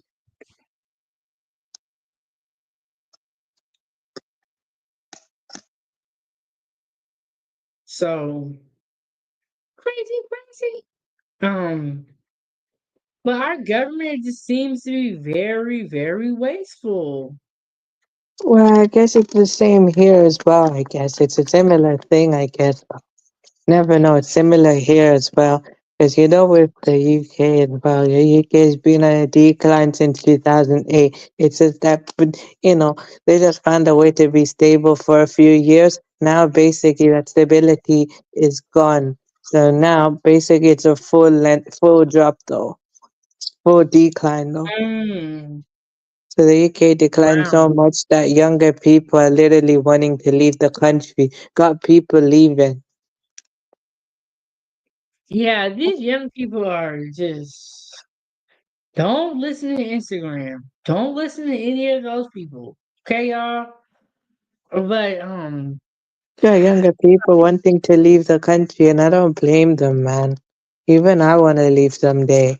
I'm just happy where I am for now, but I literally, long term wise, I want to literally leave because I don't want to stay here forever. You know what I mean?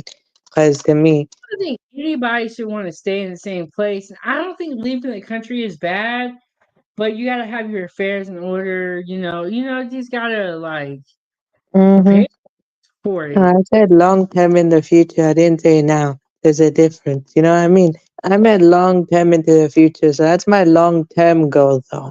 I got short term ones as well. But I just, I like to plan my future someday. It'll happen. It won't happen depending on if I make it happen, though. I just like planning it. I think that makes a lot of sense, and I think a lot of the crash out like we're seeing, like the dude who was 21 in the Sayso P murder, I feel like it happens because people do not have goals, are not driven, and don't want to or don't know how to change. Mm. I've got a long-term goal anyway. Like my dream is either to move to Dubai or America. I'll go to Dubai someday because it's actually a nice place though, and it's also a good opportunity for me. Because I feel like for me, the only reason I want to leave the UK someday, and I've done it before, but I want to do it again though, is because I don't want to stay in the same place forever, and it's also for opportunities as well. Because I feel there's more for me outside.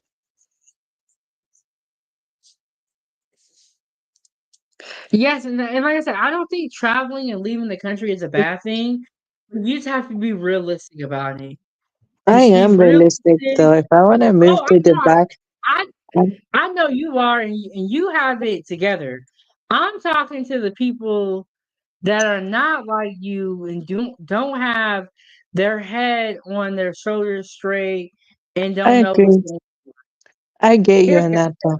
I'm kind of realistic as well in some way though. Of course, I want to do it, but at the same time, if I want to go to Dubai, best way to do it though is I should go find the cheapest area in Dubai, stay there, and then make enough.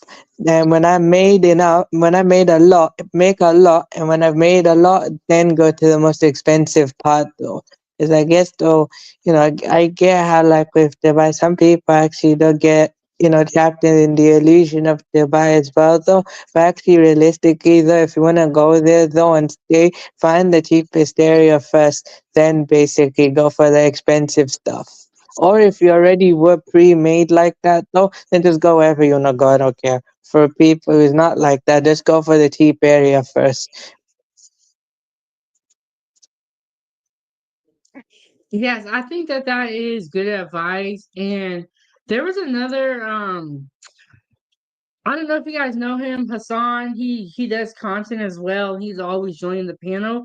I cannot Mm-hmm. remember where he's from, but he has traveled a lot and he's always speaking about the differences in our country versus around the world.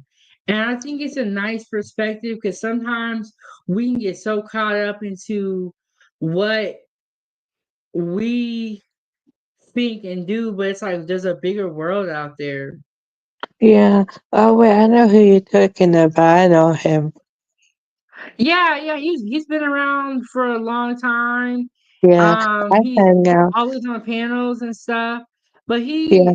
I cannot, I I've think, been on a panel with him. I just can't remember where because I know he goes everywhere just like me and we've hung out together before, so I know who you're talking about. yeah.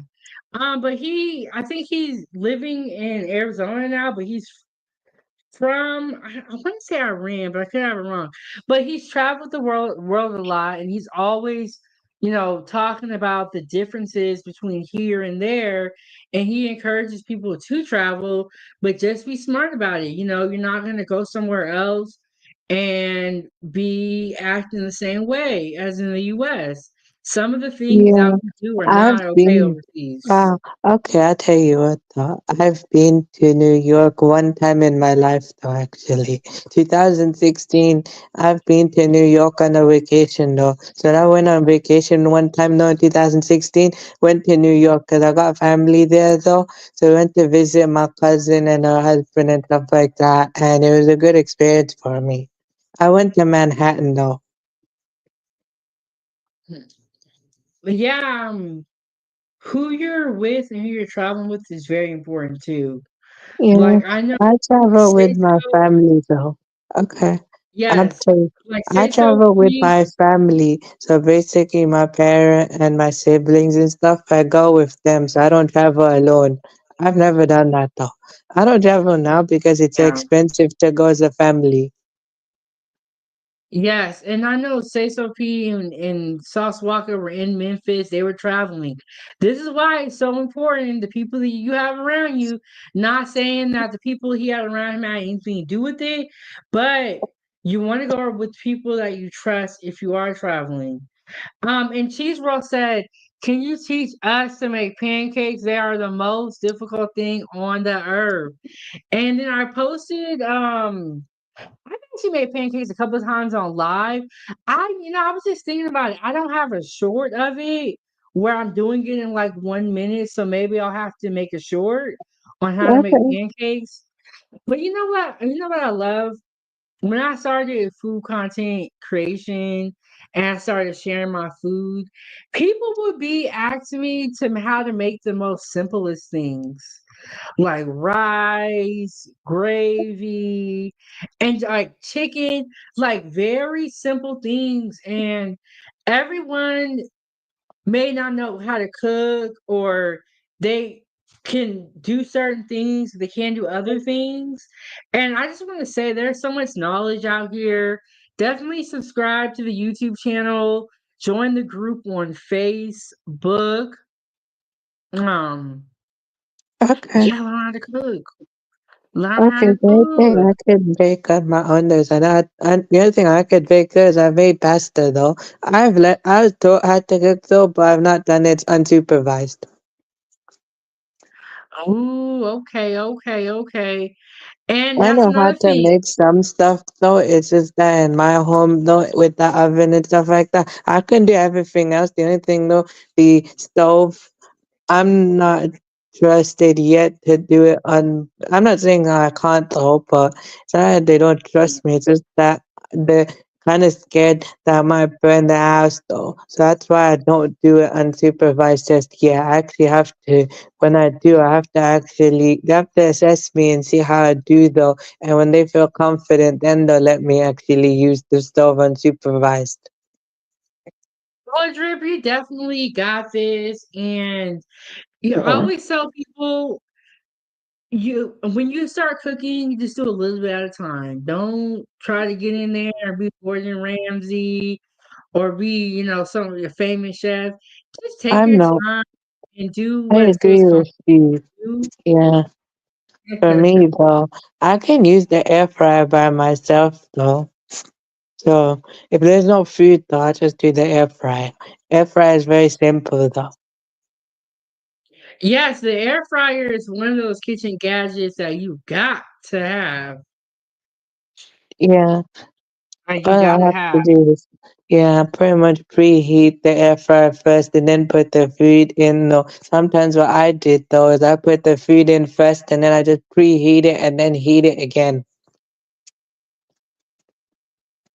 Yes, but the air fryer be coming in handy. Um, Especially when you don't have a lot of time and you don't want to have to like clean up a big mess. Okay, Mm-hmm. so I posted the link for the Facebook food group.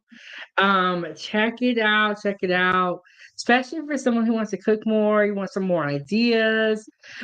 But we're talking about Doge. Okay, so in that last video I played, $57 million is being spent on that building for the leases. And as you guys can see, nobody works there. Wow. So whether you want to say that Elon is bad or not is up to y'all. But let's look at the facts. Why is this building completely empty? Why would they need to pay for a lease of a building that nobody works at? Where is this money? Oh my goodness, we got the OG up here. What's going on, Coach Bird? We're here on mute. Coach, unmute yourself. We can hear you. Oh yeah, muted. Can you hear me? You're good for now, but at the same time you're kind of static. So you're okay Okay. for now. Well, Can I'm you talk again? moving. Say something? Nope, he's on static. I said, can you hear me? Yeah, No. yeah. There's just like a Let lag. me get it together. We can hear you. Coach, where you going? Okay. Oh, I'm Yes, on I my way do. home now. I Okay, went you to the on the way base today. home? I go to the base sometime. Okay. Yeah, I'm Okay, now driving. you I'm now just on my way you sound home. I went perfect. to Okay. I mean, there's a bit of a yeah, I went delay to the there, military but base today. okay, cool. Okay. So I don't know Trey, what's how do you feel about Doge? looking into government spending. I mean, I'm not mad, but I also understand that this is the first time in our lifetime that we've ever seen anything like this. We've never seen anybody go in to the government with a fine-tooth comb and say, let's figure out where we're spending all our money and try to bring it back to the states, bring it back to the U.S., meaning the people, per se. So it's the first time. People are a little nervous. They never seen it done, but I'm open-minded about it. I don't feel any way about it because anytime you have a new leadership come into any big business, corporation, even the presidency, you're going to see financial gains sort of shift downward a little bit. And then after the next quarter, which would be what, June, things will start to stabilize and build back up. I'm not concerned about it. Okay, Okay. so let me get your thoughts on this situation. There was an office building where they paid $57 million a year, I believe he said, in leases. The Yeah. office building was completely empty. The Yeah. only people working was the kitchen staff. See what I'm saying? 57 million a year to hold a building that nobody's working in. Come on now. What do you think, Trey? I mean, shit, I would love for them to give each one of us a little million and say, go ahead and do what you do. You know, if it's only 40 million of us, if they spending more than that than it is of us, why not give us a little bit of something? I'll take a little bit. I'll take 500,000. Shit, take something. Yeah, Just say, that's I mean, right. Give me the money. you know, they had they found the Clintons were getting $27 million for something every year. Something that it was a bunch of BS that they was getting paid for. And the stuff that they're finding is crazy. Yeah, stuff that they finding is, like I said, you never seen it before. We just went along with whatever the government said. And I think, in a sense, that it helped Trump because now he understood what to do going back in. If you notice, he didn't have any really career politicians. He got younger, aggressive, new people. Mm. Did you hear about the $20 million for Sesame Street concert Yeah, I heard about that. overseas? Yeah, I heard about that. Hell, they had millions of dollars going to rat research or something. Yeah. It's a lot of money being found that's been wasted. They could have came to the people. They see how people are struggling out here. Can't buy this, can't buy that. $50 for some damn eggs down there. So not give the people the money. Yeah, it's crazy. It's absolutely crazy. But $57 million in a lease? And what building? But it's like, where's that money going to? That's what I'm saying. It goes to their pockets. See, they put it in something, and then it just goes to those career politicians' pockets. Everybody gets a cut off That's that. what it's looking like. Everybody gets a cut because even the black girl, now she's worth $7 million in a short period of time. How you become worth $7 million working in politics? Politics, like congressmen, I think they got a salary of like 100,000 something. You know, your local aldermen and stuff like that make. Everybody has a salary, but for you to come from down there, just I don't know, couple thousand, now you worth 7 million in a short amount of time. Then you telling black folks, then you saying that we don't need our little 7,000. Yes, we do. We want all that. You know what I'm saying? Ain't nobody blacks be in office talking about they don't need it. Yes, the hell they do. Give them all that. Plus, that ain't enough. The way I see it. And it's like, but she is alleging, Trey, that she was a lawyer before she got into public office. And that's where her money comes from. It's her story. Yeah, but even attorney, unless you the big time dogs, you know, you ain't making that much money. You got to have them big cases to be making, you know, millions of dollars. You know, she's still young. Was she in her 30s? Attorneys ain't balling like that till like they 40s and 50s. That is true. How many cases could she really have done? That's what I'm saying. Shit, you got $200,000 worth of student loans. So, I don't know. Do you feel that the Democrats are fighting so hard against DOGE and Elon Musk because they got something to do with the fraud? Of course they do. Technically, they all sort of, you know, play the same game. It just looks good in front of us when they come out and act like they fighting. Remember, every year during the summer, they take a week off and put an annual softball game. So every year they picnicking and hanging out and drinking and making meals for a whole week playing softball. And then towards, you know, when they come back in front of us, oh, they doing this and doing that. But I can see the Democrats being scared because, you know, it is what it is right now. They don't want that money to stop. They know Trump is going in and he's looking at give the money back to the people. Trump's rich. See, he's rich. He got Trump towers over in India, Asia, and all that. I think Thailand and all that. He got Trump towers everywhere. So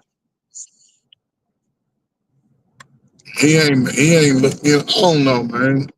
It'll all go away. They give everybody, like I said, give everybody a nice little fat little check. Say don't come back no more when you blow it. Because we ain't gonna do nothing but go out and blow that shit in American stores anyway. Might take a trip or something You one ain't gonna time. blow it. Huh?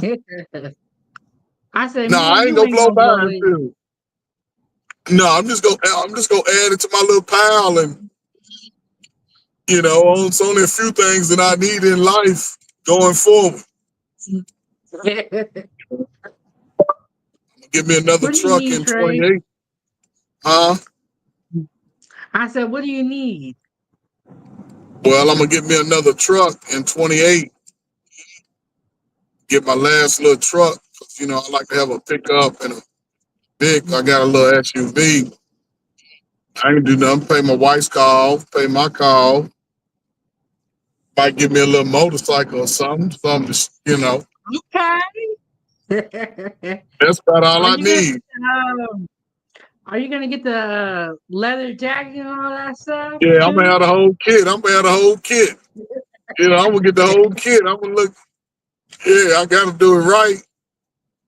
You gonna be Big Daddy Trey? Yeah, Big Daddy Trey. I ain't got nothing to do, nowhere to go. Yeah. Yeah. So what are they saying over in Alaska about all of this crazy stuff going on? I mean, the people I hang around don't even know about politics. But Okay. I think Alaska is a Republican state. So they've always been for Trump. They've always been for Trump. And some of the people that I talk to like at my daughter's gymnastics, the people that look like this, they say that they're glad Trump is in office. Yeah.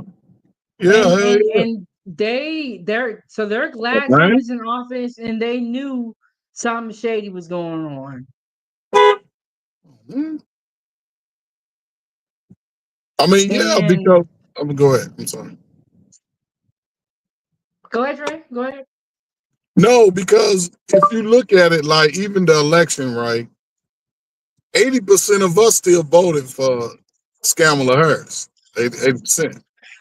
So the What's her 20% name, Trey? Skamala Harris.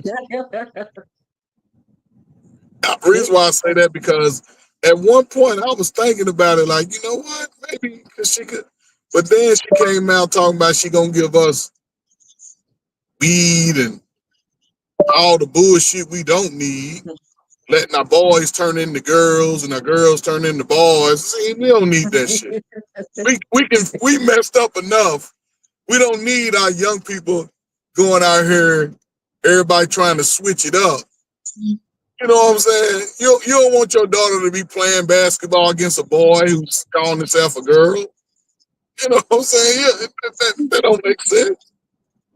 And we saw that outside of our community, the rest of the world ain't really with that old homosexual. We ain't with that. We ain't with that. No, we ain't with that. I ain't mad at that. I do like that policy that Trump said where there's two genders. We don't even got time for all of this. Our kids that are growing up are very confused. And I don't blame them. Very confused. It's very confusing. They're seeing a lot going on. So I'm glad that that is one policy that Trump put in place. I don't care who's mad. Look, two genders, we're done. Y'all trying to change too much, too fast.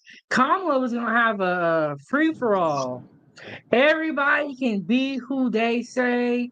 If you want to be blue one day and pink the next, See what I'm saying? And nobody want that. That's why even if you think about it, even the people who are now possibly could get deported voted for Trump. You know, so I don't know. It's just unfortunate. You 907. You are young in a very peculiar time in America. Very peculiar. yes. And one of the things I would say, Trey, is I'm actually surprised the federal government has never been audited. That's weird to me. Yeah, yeah. They'll never do it because they all get a cut. They all get a slice of that pie. Because donation money, they don't have to give it back. They can do whatever they want with it. And they raise that donation is a donation. So they might get it, they might put it in their business or whatever. That's what a lot of the people do who make their money work for themselves. They put money in a business and take a salary from those businesses. So you can take 2 or 3 salaries from a business, $30,000 salaries. You're looking at damn near $100,000, get you 4 of them. And once they get the big money, everything else goes to the bank and adds up. In every election, they get donations. And then it's like when they get out of the race, where does that donation money go to? But it's They just go in their pocket. it feels like it feels like the Democrats want us to believe that they're here for us, but they're really not. But they not. Because if you go back in our history, coming out of slavery, we were Republicans. We were Republicans, right? So during the 60s, when we went to Washington with Dr. King, I went to Washington, Democrats was in office. Lyndon B. Johnson was a Democrat. And he wanted to win the vote. So he's like, I'll give him this Civil Rights Act. And everybody's been voting Democrat ever since. Because when we were Republicans, we had our own everything. Everybody was, you know, we had the Black Wall Streets, we had business owners, inventors. Everybody was eating well. When we switched over, now we get welfare, foods, you know what I'm saying, all that poor shit. And here we are, 50, 60 years later, people still want to be poor. They, you know, don't want to put in the work. But it is what it is.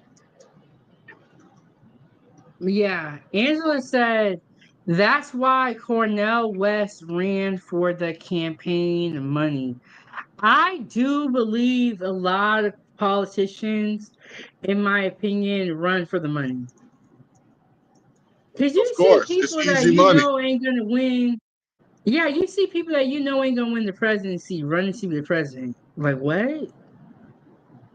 Yep. Yep. And just imagine, if I can get 3 million people to donate $1, that's $3 million. But if you donating 5 and 10, now you're looking at big money. You know what I'm saying? If I can get 1 million people to donate $20, look at what I'm doing. You know what I'm saying? A lot of that money is tax free. And that's why a lot of people got them LLCs and 501c3s.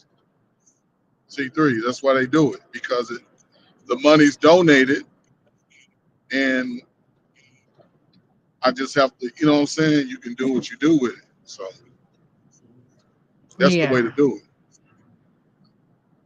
it. Shady, shady. Okay, so let me get your thoughts on this. Jasmine Crockett was on the Breakfast Club, right? And she was saying that she was a lawyer. When she was finishing up her time as a lawyer, some really big cases were still pending. And she said one of the cases was going to be a 7-figure payout. But because she's a politician, she cannot accept the money. So what she's going to do is, if that case ever clears and the money is available, she is going to resign from Congress, accept the money, and then run again for Congress so that she's not breaking the rules. What do you See what think I'm about saying? that, Trey? So she's in it for the money. She's in it everything for the money. Like I say, they get a salary, but you're gonna do it for a couple million, you know. But she's taking a gamble too, because if she doesn't win, which she may not win, because even in our communities, we're starting to have a little different outlook than our people before us. You know, people are looking at not, hey, you know, so she's playing the game everybody else plays. Hers is, we put our stuff on Front Street. That's our problem. That's our problem.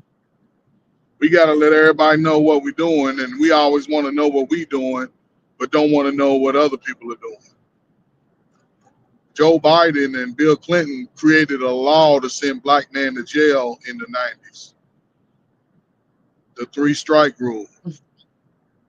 Regardless of you selling 2 bags of weed or not, you get locked up 3 times, you get 5 to 10. See? But people seem to forget that rule. I mean, that law. But that was a law, again, like I say, 907, when y'all was babies. I had to avoid that law. I was young. I was in my 20s when he did that. A lot of brothers got caught up in that. A lot of brothers. So I never forgot that. I remember a white lady telling me she could send me to jail just because. And Well, granted, it's not funny, I Trey. just got out of the I'm military. laughing how you said it. No, it's funny. But that's how she said it. You know what I'm saying? It's just that's her exact word. I just look. Granted, I just served 2 tours in the military, a Gulf War veteran. I just graduated from Mississippi State, and this is what I come back home to. Somebody telling me this shit. I said I'll never be a ninja again, ever, never. And I've been on the same mission for the last 20 some years. You know, because I know we got it in us. I know people can be better. Find a creative niche. Like you found your creative niche. You know what you're good at, and you work at it, and then you see it building. And I'll say again, let me see, you in your 30s, so about 45, you're gonna see a whole different shift in what you're doing, for the better though. Trey, you think it's gonna take that long? I'm about to give up. I'm not saying it's gonna take that long, but you gotta put in that work. See, you gotta put in that, and I'm not saying you, but anybody in general, because right now we're your target. As you grow and mature, your target is going to get larger. So, you know what I'm saying? So you can't cook everything for us. You know what I'm saying? They be done put your ass on Beat Bobby Flay, then what you talking about? So what I'm saying? you go to Beat Bobby Flay, you ain't gonna be making no, you know what I'm saying? Your whole repertoire is kicking. Whether you win or not, it expands your whole brand. 907 is a brand across America. But it just takes time. That's the thing. It takes a career amount of time, whether we wanted to or not. But that's just part of being in America. The dream doesn't really kick in. Well, it's a dream, but then you got to put in that 20, 25 years of work. And that's what I'm trying to get people to do. Don't go from 25 to 45 crying and complaining about stuff that you ain't even tried. You tried it, and now you see how it's opening up other avenues. It's giving you other opportunities and ideas to do something to continue to evolve. So, salute to you. Yeah, they Yes, took but cooking I with think Kaya off. people don't want to put in the work. That's kind of the problem. They want instant Exactly. success. Yes. And see, you recognize that looking at your peers. And that's what gives you the advantage in a sense, because you're taking the time now to do it while you motivated. As you get older like me, shit, you might look, I'm trying to rush home. Shit, I can take care of my business. I don't make no stops. I'm home, you know, but that's how it is as you get older. So everything that you're doing, I'm telling you, and I've seen it over and over. Your daughter is going to take what you're doing and she's going to flip it 3 or 4 times. What did I tell you?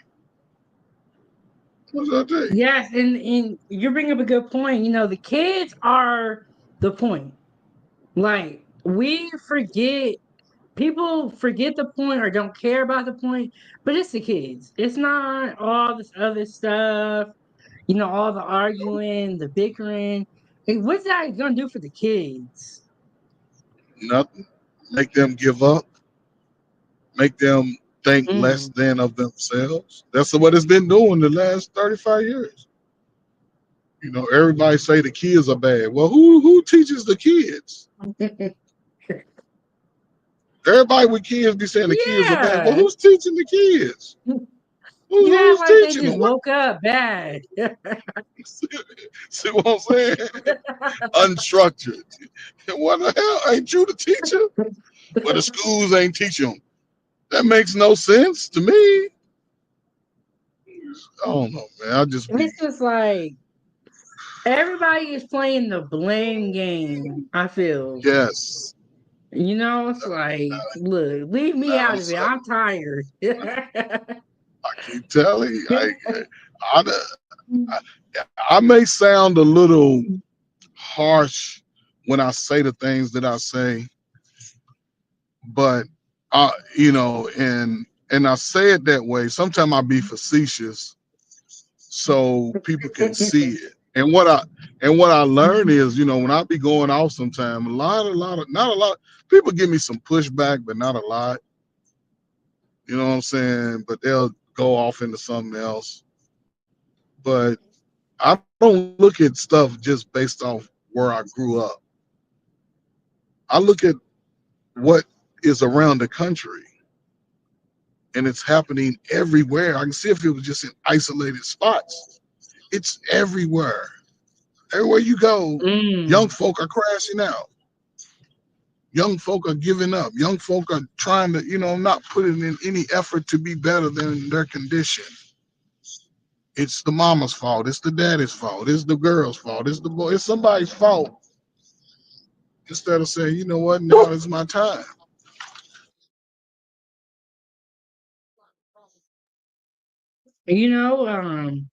I think accountability is huge. Accountability is a big thing, and it's the same thing that the government has to do. They got to take some accountability for this wasteful spending, this fraud that has been going on. Everybody And want to be I'm pointing the finger. Yeah. pulling up at the Are house, you right? okay? So pulling up at the house, right back in my house, but I might lose you. So give me a second. Okay, Trey, and if we disconnect, I know you'll come back. But I love Yeah, I'll talking to come you, right back. Trey. Y'all make sure y'all check out Trey First's YouTube channel. Let me get that link pulled up. Trey reminds me of my dad, and my dad always kept it real with people, whether they was mad about it or not. That's why I don't be bothered by what Trey says. Yeah, don't take it personal. But some people, this is the crybaby generation. It feels like. No, sir. You know it, the cry babies. Yeah. I want to start seeing it. I want to start seeing everybody's high school transcript. Yeah. I don't even I think want to some of see if these people these. went to high school.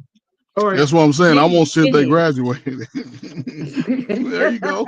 That's what I want to see. Your ass graduate high school because you act like you ain't getting no schooling. And then it's a whole bunch of blame game. It's crazy out here on YouTube. But YouTube is not the whole world, but I do see a lot of crime. Do see a lot of crying. No, so they be crying. Trey, you looking good, okay? This big Trey out here.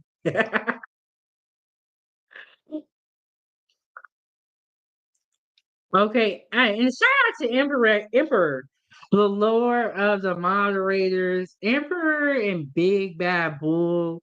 They be out here moderating. I can't even keep up with them. I don't even try. Sometimes you just gotta give people their props when it's due. You gotta give people their props. And he says, "Sup, Angela? Ooh, that was pretty. Trey, do you have a dog? Yeah, that's my dog. Okay. She's old. That's She's an man's old best dog. friend. I can't That's even what I see. needed when I got a dog." Yeah, that's my old dog. I got a young German Shepherd in the house. She's gangster. You would have a gangster dog.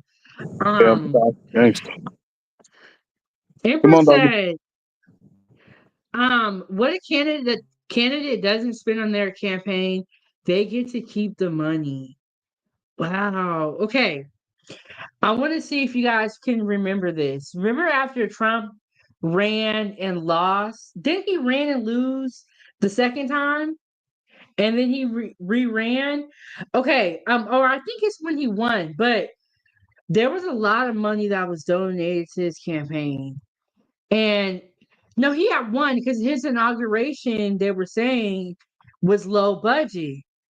And they were wondering where all the campaign money went. But do you guys feel like they make Trump the bad guy to hide their hand? Like they throw their stones to hide their hand. You ever heard that saying? And Empress said, yeah, in 2020. I can't remember if he won or lost, but I think he had an inauguration, and they were saying it was so low budget. Where did all this campaign money go? But if they are doing all this fraud and keeping the campaign money themselves, why do they always talk about Trump? Okay, and shout out to Emperor. And not only is Emperor the Lord of the Moderators, Emperor be having the facts, okay? Trump got to keep the money he didn't spend. Running for office is a hustle. All politicians do it. They love to run. He lost in 2020, he won in 2016 and had a low budget inauguration. Yes, you remember that though? And they were saying like he had like a marching band, he had a couple of talents. But compared to Obama's inauguration, they felt like it was kind of like low budget. And they was like, well, where's all that money going? But Trump is asking them the same thing with DOGE. Where's all the money going? And they're so mad about it. So I just think, we're gonna see how all this plays out. Bottom line is we need our money. We need our DOGE refund check. Cause y'all been stealing our money. Allegedly stealing it. But those who know the truth, okay? A lot of weird stuff going on.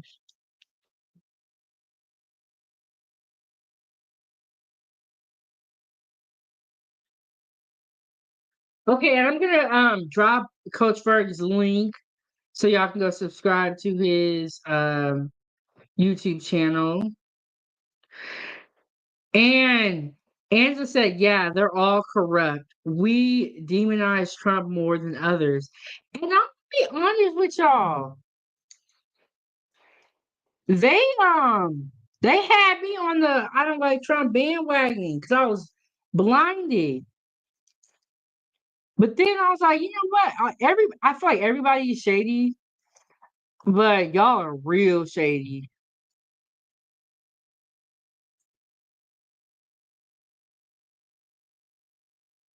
And I feel like after this last administration, I feel like everybody kind of woke up to what was really going on. Oh, I didn't know that, Emperor. Emperor said, plus the federal government pays for the inauguration, not the incoming POTUS. I did not know that. I did not know that. And here is the link for Coach Ferg's YouTube channel. And y'all will hear me call him Trey because he be going by Trey too. But this is Coach Ferg's YouTube channel. And he's not here right now, but this is Unhinged Main Event Pros YouTube channel. And this is one of our good friends to the channel, most interviewed guests in history. I think Trey got the most pop-ups, so I think Trey has been on the panel the most, and Unhinged has been interviewed the most. And Empress said, too bad the position I want is an appointment in the mayor's office. Otherwise, I would have been ran and got paid. You know what, Emperor? You could do it. I look. I'm gonna donate to your campaign. But it's looking like running for office is a way to get money, low key. It's a way to get money, and a lot of stuff going on. Okay, I'm gonna pull up some more videos. Okay, this is about the DOGE investigation. Okay, let me slide this back. Let me get this video pulled up. We're gonna see what they're talking about. A whole bunch of windows are open. Y'all make sure y'all hit the like button. Support the channel. Support the channel. And Empress said, I've already been looked over 3 times by 3 different Detroit mayors. I could have made a few million by now. The Emperor, it's never too late. You know, some of them politicians be like 80 and 90. They be getting rolled on to the Senate floor if you're gonna be a senator. But you can do that job and be old. And y'all saw Biden out here. Y'all saw Biden. That man, that 4 years beat him down. It was stressing him out. You could just tell. Okay, I'm gonna pull up a video talking about, let me make sure I get the right button first. But that 4 years wore Biden down. And as I heard, the 1 term in Congress and you get retirement benefits. And there is no term limits on Congress, which when you've been working the same job for 30, 40 years, which is not a bad thing. We should want to work jobs for that long. But you've been in this particular job for 30, 40 years. You're so detached from the public or from everyday Americans that you guys speak of every day. You're so detached. And somehow you have made millions and millions of dollars with a $200,000 salary. And I don't know, man. I just feel like we're going to be seeing some people get locked up. We're gonna be seeing some people get locked up because it's just a lot going on. I don't trust it. And Empress said, "Well, we're getting a new mayor in a few months, so yeah, I got my hat in the ring to be the city planner for Detroit. So yeah, I think you should do it, Emperor. You know, why not? You only live once. If you do it and don't like it, don't do it no more. You know, you only live once, y'all." And Amber said, yep, retired Congress members, POTUS, etc., comes under OPM like regular federal retirees. And you know, that's a big thing that people are talking about also is retirement, Social Security. It's always being talked about. It's a very big deal. But I feel like this year is so important because we're at a place where it's like, okay, something has to change. If we continue on the same path, we're not going to make it.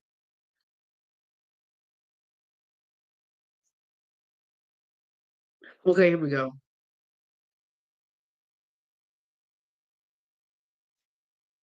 We get this set up here.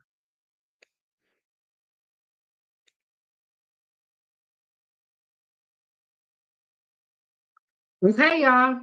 Okay, and Empress said currently in negotiations with several of the Detroit mayoral candidates. Whoever wins, I'll be in their cabinet, hopefully. Emperor, I think you should definitely try. You have a lot of knowledge, a lot of wisdom, and you seem like a good person, you know? Now, I don't know how you're going to be in 20 years after you've been with the politicians. They might try to corrupt you. Okay, so I'm gonna play this video. It is more about DOGE, and we're talking about government spending. We're talking about the Trump administration, the Biden administration, and all things politics in this segment. So here we go. And it says Elon Musk DOGE to investigate underground mine used for processing federal retirement paperwork. And this video was posted a month ago. So this goes right into what Emperor was talking about, but it's some weird stuff going on with this. And also a very interesting topic about Iron Mountain in western Pennsylvania, the site there of some in the crosshairs of DOGE. Let's take you out to this conversation I had just a little bit ago with Nate Foy. Welcome back in here to Live Now from Fox. I'm Andy Mack. Elon Musk currently digging in to government inefficiency, and he's literally doing it underground. The converted limestone mine that is in DOGE's crosshairs is very much real. And in a press conference in the Oval Office on Tuesday, Elon Musk, the head of the Department of Government Efficiency, said the U.S. government stores and processes all retirement paperwork in a converted limestone mine. Of course, federal employees' retirements processed using paper by hand in an old limestone mine in Pennsylvania.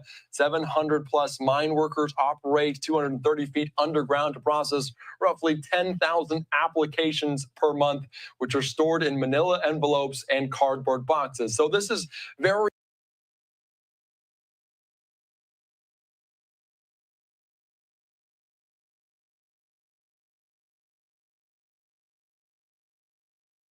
I'm sorry, I'm on mute. YouTube trying to hold me back. But y'all remember that video I played earlier in this live stream where we saw the empty office building that they were paying $57 million a year in leases? Why are they not in that building? Why are they working underground? And this doesn't even seem that safe. You know, this is a very weird situation here. And then Empress said, nah, that job is apolitical. I can't be brought or borrowed or corrupted. And yeah, but why aren't they in that building? Why are they working underground? It sounds like they're not really working at all up in here. But this is a very interesting story. Very strange. Why would you be processing retirement paper in an underground mine? very interesting. And we're going to be joined right now by Fox News correspondent Nate Foy on the ground in Pennsylvania. Nate, thank you so much for joining us here on Live Now from Fox. What's exactly going on inside of this converted limestone mine? Well, people are still working here, and as the Trump administration tries to shrink the federal workforce, processing federal employee retirement applications is going to be crucial in doing that. And this is where the bulk of that work is done, at a converted limestone mine in western Pennsylvania. Take a look at this video from our Fox News flight team. You can see the entrance to the mine here. There's armed checkpoints, metal detectors, and biometric access markers. Meanwhile, 220 feet underground, take a look at the working environment. This video was from Iron Mountain, the company the U.S. government leases the space from. Workers go through each application by hand after receiving documents from whatever federal agency a worker is retiring from so they can get their full pension. The Office of Personnel Management says it processed 7,000. This is absolutely crazy. So they're working underground to process these papers while that office building sits empty, and they're paying millions and millions of dollars for it. And what he also said that I want you guys to take note is that he said they're processing all these applications by hand. Why? Why? We've been on computers for a long time. And do you guys feel like the government is inefficient if they're still using paper? Do you feel like they're inefficient and that's why there's so many workers there? And I don't know, this whole thing is weird. And Emperor said, yeah, sounds about right. Shaking my damn head. And if it wasn't for Elon Musk and Trump, would we know this? Would we know about the $20 million that was sent over for Sesame Street? Would we know about the empty office building with a $50 million lease? Would we know about these things? Whether we like Elon or not, and I think that they're shady too, but the facts are the facts. And Empress said, yeah, when my parents retired from UPS, they had to submit a thick packet of papers, especially my mom. Yeah, the fact that they're working by hand is so weird. And you guys have all this money that you've stolen, or they didn't steal it, but they have all this taxpayer money, millions and millions and billions of dollars. And instead of you upgrading the system, you send it overseas for Sesame Street and a whole bunch of other stuff that ain't got nothing to do with nothing. Crazy work. And then you gotta think, I know that the older people do have trouble getting on the computer and they may need somebody to show them, but it's gonna make the process faster in the long run. G Honda, is that you? We got G Honda in the building. What's going on, G Honda? What's good? How y'all doing today? Good, good. I gotta get a sound check when you come up because sometimes it be sound like G Honda underground. I'm good. My volume straight. Yes, you're good today. How you doing Oh, though? okay. How you doing? Good, doing good. Hope you are. Happy Thursday. Yes, yes. And G Honda, did you drop the link for your channel? Or I don't, or maybe I missed it. I'll get that pulled I up. think. G Honda, go ahead, G Honda. Oh no, I'll say I probably dropped it earlier, but I'll drop it again though. Okay, and then I'll when you're talking and stuff, I'll pull it up. But how are you doing today, G Honda? Doing well. Enjoying this clear weather, this fair weather we actually have today. So, not too hot, a little breezy, a little gusty. Okay, okay. You want to tell us a little bit about your YouTube channel? Oh, absolutely. So, I do a variation. I talk about a variation of things. I talk about health and wellness, as it pertains to, not just the Black community, but the community as an entirety. But primarily, I'm a sport. I do sports. So I do football. Uh, the I do the football, health and wellness, and also I do some of the societal issues from time to time as well. So I like to keep it a little bit. I'm a bit of an ensemblist in that field. You never know what you're gonna get with me. And you look, and Jihan will be over there talking. He is very passionate about I the try. content he does discuss. I try. I try. I give myself an A- for effort. No, but I think you do a good job, Jihan, and it looks like you talk about subjects that you're passionate about, and that's good. That's good. We were talking about government spending, about DOGE, and apparently there's this underground mine that they have they have refurbished it to be a workplace where they process by hand retirement documents. What do you think about that? That sounds believable. Among many other things that they have, being that cost is up with like inflation and such. But that ain't the only thing, cause like I know you saw like on they had this one movie called The Gentleman. I don't know if anybody's seen it, but this guy had like underground layers of where he grew his paraphernalia, his marijuana and whatnot. But I'm pretty sure they got variations of that everywhere. Yeah. Well, how do you feel about, the some of the government still being on paper or still using paper to conduct business? Mm. Well, that's a telltale sign on a lot of things, especially with these elections and such. Like, when they started the whole mail-in ballot thing a couple years back with the past administration and such. And I believe that's a way for them to keep dockets for like maybe lawful references, or maybe. Yeah. I don't know, but Emperor said when his parents retired, he had to fill out a big packet.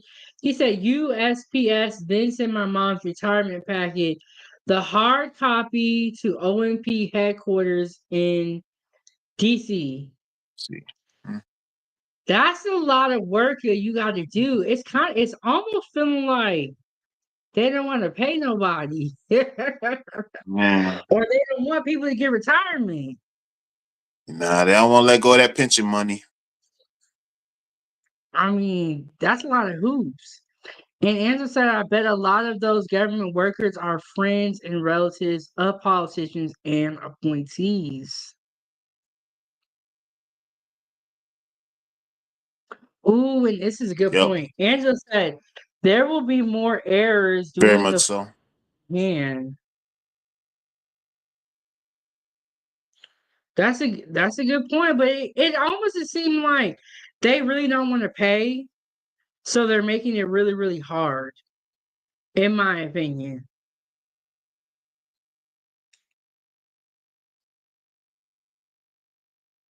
Did I just freeze up? Okay. I mean, but like So, UPS, USPS. Oh yeah. Shonda? But I was saying like that's why they're like. Oh no, I was saying like with UPS and FedEx, that's why their turnover ratio is what it is. But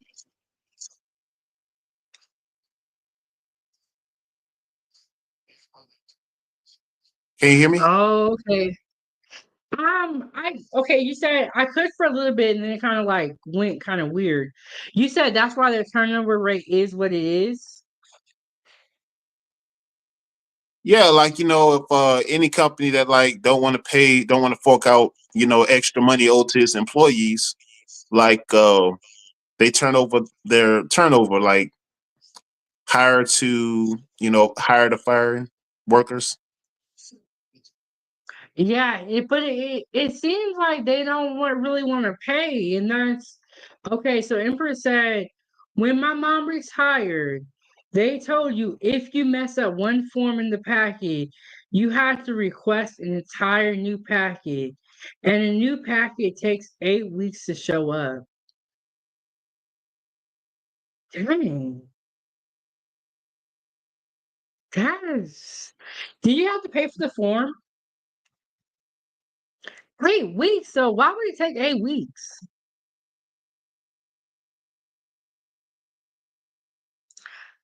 That's crazy.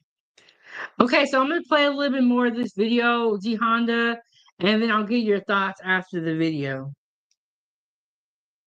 381 claims per month last year. The agency tells Fox News, quote, OPM is evaluating methods to enhance the efficiency of retirement application processing. The agency received $18 million just 2 months ago to modernize the process, but they haven't responded to our request asking how that money is being spent. The federal retirement system is being processed deep into the ground and is not. They got $18 million 2 months ago to modernize the process, and they still have yet to do so. And when they reached out to get their statement about what they're doing, they didn't even respond back. What do you think about that? Well, it shows you what they got up their sleeve. I mean, more money they trying to put into what they're.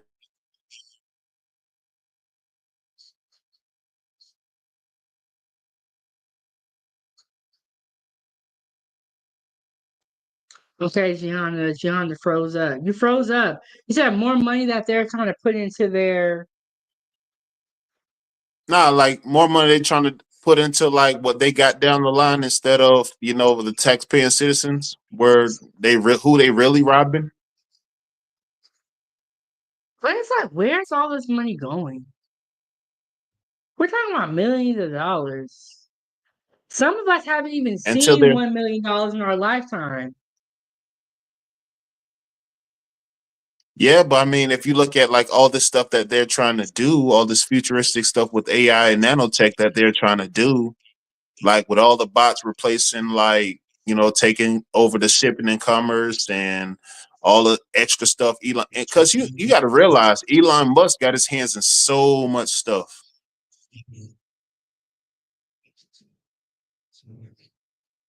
Like all this next gen stuff, Elon Musk has his hand in all of it. Yes. Do you agree with what Elon Musk is doing as far as auditing the government and the spending?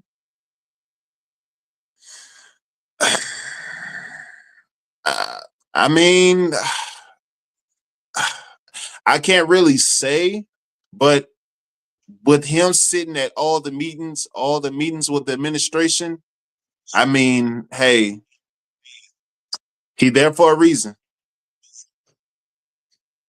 Yes. Because he was in the room with Vance and Trump when they was getting heated by Zelensky, the president from Ukraine. He was in the room then. Oh, he was? Maybe he was behind the cameras. Yeah. Did you guys see when he came out a couple days later and was like, X was hacked and we think it was the Ukrainian people?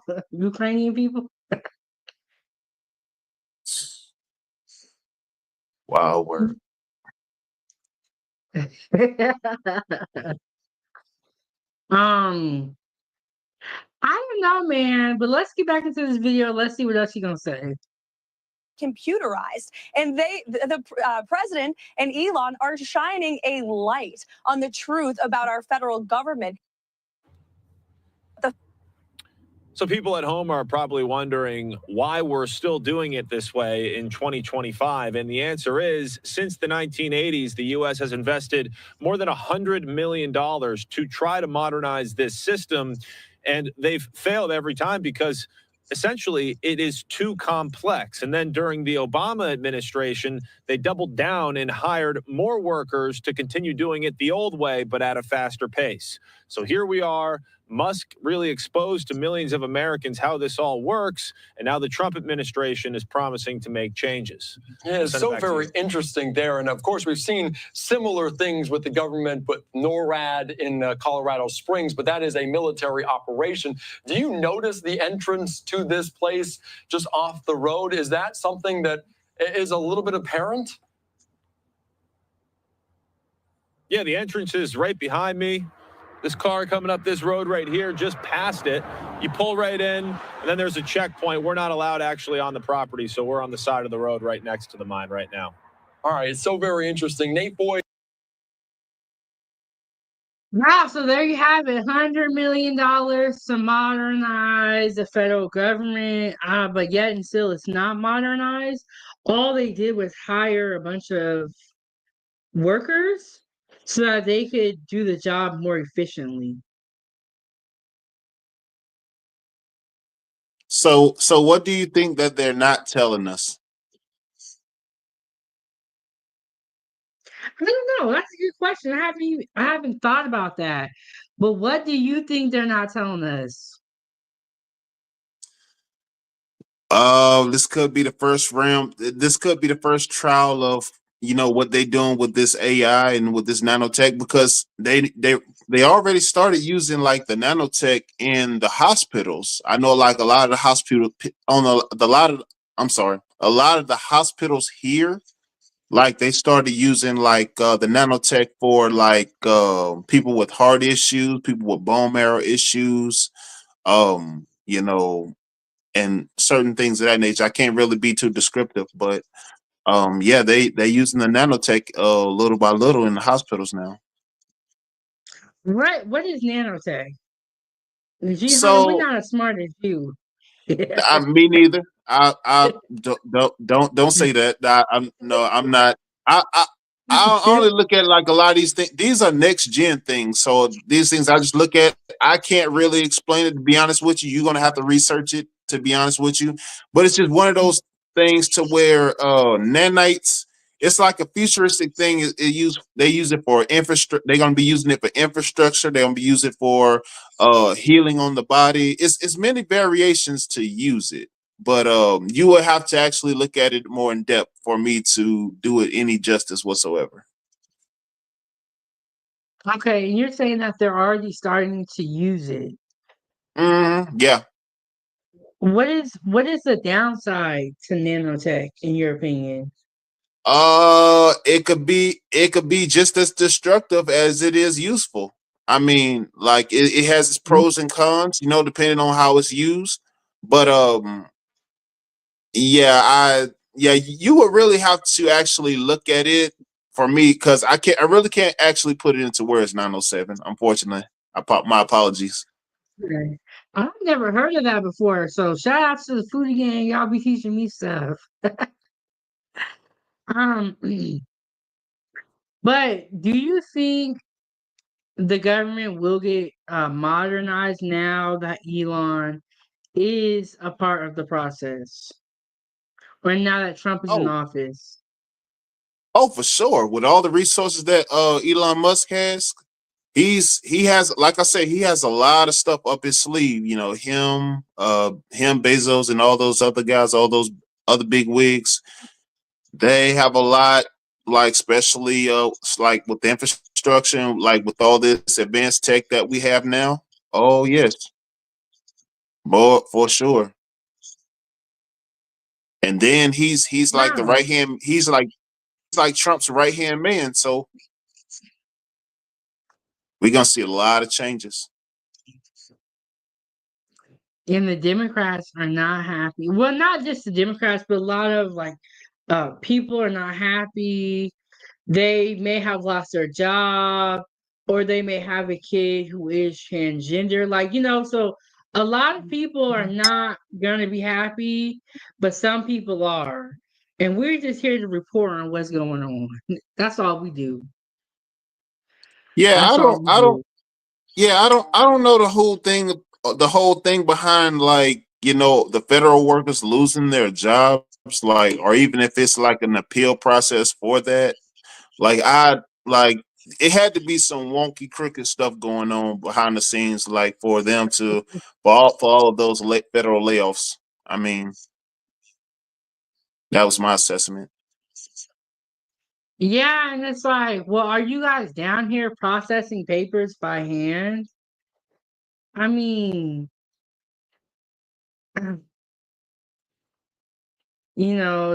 it don't seem that efficient, in my opinion. But a lot of them are saying that they felt like it was very sudden how it happened. I mean, maybe it coincided with those executive orders that he just implemented, like with the tariffs and such. That's like maybe just he maybe it was part of him in doing, like, just like he was undoing the DEI initiative, and probably that just resulted in a lot of those individuals that fell under the axe of that, and who was just collateral damage of that, maybe. So um yeah, that could have been it. That could have been part of it for the majority of federal workers that lost their jobs. I mean, it's very unfortunate. I mean, but hey, that's life for us. Yeah, and like honestly, like a lot of people get laid off all the time or get let go of their jobs, like just everyday Americans. Like you Mm, would hear these stories from them. I do feel like the federal workers felt like they were protected. They had cush jobs.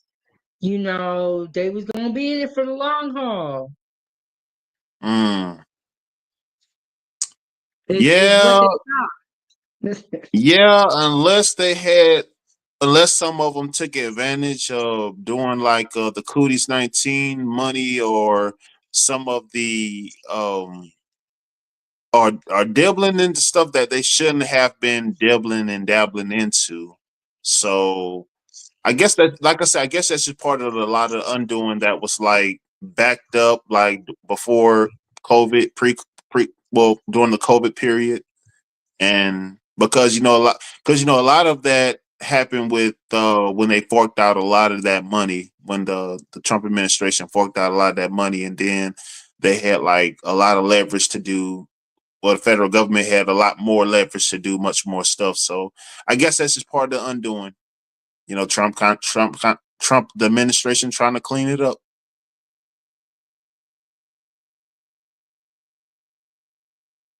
Yeah, they're definitely trying to clean it up. And a lot of the stuff that, like you said, from COVID-19, a lot of the stuff is still going on, and they started a lot of programs, but they haven't ended.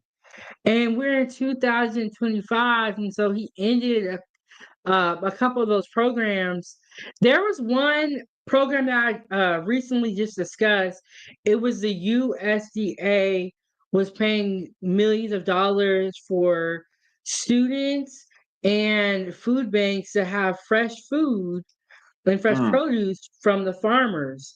That was a program that was started during the pandemic, and then this administration ended it.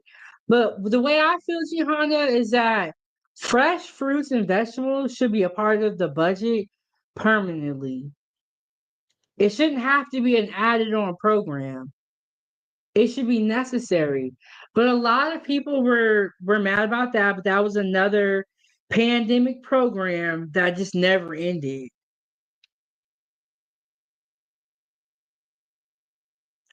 Okay, so here is G Honda's YouTube channel. Y'all make sure y'all check it out. And when he comes back up here, we're gonna bring him back up when he gets straight. The next video I'm gonna show you guys, it's about DOGE and about some of the spending that has been discovered.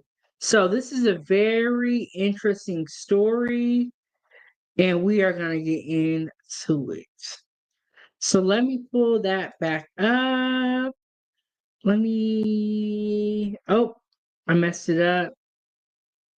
Okay, but this is G Honda's YouTube channel. And if he comes back up, we'll put him back on the screen.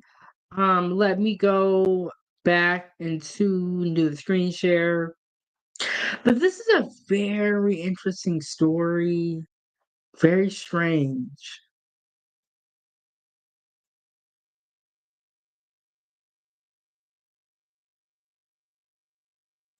Okay, so darkly hilarious. DOGE exposes $330 million in loans awarded to children. Now, normally when an award is given to a child, it goes to the parents or it goes to their legal guardian. That's normally how things work out. Joining us now is Josh Hammer, Senior Editor at Large at Newsweek. Josh, thank you for joining us. I want to talk to you about DOGE. We are just seeing the ugliest attacks against Elon Musk, and it's amazing to see what people are actually protesting against. Today, Elon gave another example of what DOGE has been finding, and that includes $330 million in SBA loans to children under 11, including a 9-month-old baby who received a $100,000 loan. A clear case of fraud was with the Small Business Administration, where they were handing out loans, $330 million worth of loans to people under the age of 11. I think the youngest, Kelly, was a 9-month-old who got a $100,000 loan. Okay, so a 9-month-old got a $100,000 loan. Why you can't give me the loan? Give me the money, okay? You're giving it said 9 months. $100,000 loan. Crazy work out here. That's a very precocious baby we're talking about here. How dare DOGE expose this? I suppose this is what the left want to see more of. Yeah, I mean, just giving away money, you know, as if it's just like a piece of paper or a pencil or some sort of widget to give away. That's exactly what they're doing. And we got Coach Ferg back up here. What's going on, Coach? Oh man, you know, just trying to. I caught a little bit of that millions of dollars going to them kids. See what I'm saying? So, hey, I hope they find more money and just give it to the people. It ain't going nowhere. Just give it to the people. They done been rich enough. So just spread it out, man. Everybody's looking for something to sort of get them over the hump of this mass inflation. So why not just give it to the people? Because now you need $10,000 more to live the same life you live in 2020. So ain't nobody got no raises. So the 10,000 is just inflation that you can't afford. That's why people are losing homes, moving out of their apartments, you know, because that's income you never get. Yeah, and it's like, why do you think that they refuse to help people and they don't want to so bad?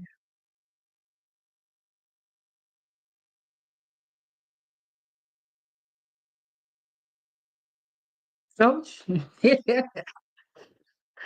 um, Coach, are you there?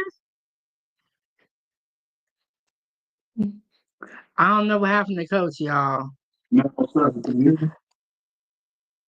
Coach, are you there? Yeah, I'm here. Can you hear me? Yeah, I can hear you. I was saying, why do you think that they are refusing to help people? Why do you think they're fighting so hard against helping people? Because that's the American way. They have to keep, it's all about classism. They need lower class people to do all the work that they're not going to do. That's why they basically cut out the middle class. The middle class used to be anywhere between 80 to 200,000. They basically just trying to bump them out pretty much and put everybody at a threshold to where what it's almost like a cap. You're either gonna be on the bottom or on the top. So the I'm gonna send you this the U.S. clock. It's like a running clock of money being generated in the United States every day. I'm gonna email it to you, and you can look at it, right, and you'll see how many children are being born by the minute, uh, the cost of the average home compared to 2000 to today and going up, the cost of gold. The top 1% of Americans make $18 million annually. The bottom 50% of Americans make $37,000 a year. Wow. Yeah, I'm gonna send it to you so you can see it in real time. It's Hey, and then here's my email down here. I got it. chefbigbank@gmail.com. But to know that they gave all that money to kids, which I'll be saying we gotta support the kids. But dang, 100K for 9 months old, not for a 9 month old. That's a little bit fishy. Do you think that they're writing checks to themselves really and saying that they're giving it to other people? I don't look. This is all allegedly. I was not there when this money passed hands, but we're just speculating here. It's time for tea. Trey, what you think? 907, how money going to a 9-year-old? It wasn't a gift. Now you can gift up to a certain amount of money, but a 9-year-old, maybe how much did they say? What? They said 9 month old baby, $100,000. $100,000, and I would guarantee that that baby is attached to some money already. I would guarantee that those parents, those people who are the parents of that baby, I would guarantee that they are already making good money. I guarantee it. And the thing, the government has never been audited. They have been doing this alleged fraud for a long time. Yep. Elon Musk might have a job at working at DOGE for the next 5 years, going through all this fraud. If what is true. It's gonna take them about a year and a half. You know, that's why they're doing everything so quickly because they know that, like doing the quarters, what the financial quarters is 4, and 4 or 3, 3 or 4, whatever. But the one of them's coming up at the end of June, June 30th. So they're trying to get everything out in the open so they can start balancing it then pay out the appropriate places that need to be paid. And then there's going to be a surplus of money. And this is where it's going to get tricky because as they start revealing, all of a sudden they revealing all this money and they pay off all the bills. Now everybody will be looking like, okay, Mr. Trump, go on get that money out to the people. That's why they're playing with these stimulus checks. I don't want no $1,200, $1,500 stimulus check. Go on give me my 200, 300, 400, 500,000 and shut me the hell up for the rest of my life. Yeah, and it's so disheartening because you're seeing a lot of rich people coming out and saying, "I don't need 5K. I don't need a couple $1,000." Of course you don't. You're already on. This is not really affecting you, but we're talking about everyday Americans, and this is where it comes to like taking yourself out of your own shoe or putting yourself in somebody else's shoes and having some empathy. You gotta think if there's a family of 4 or 3 and they ain't got no money, what do you think that money is gonna do for them? A lot. I don't know why that's so hard for y'all to realize, but I think Trey, I think we're gonna see some people locked up at the end of this. What you think?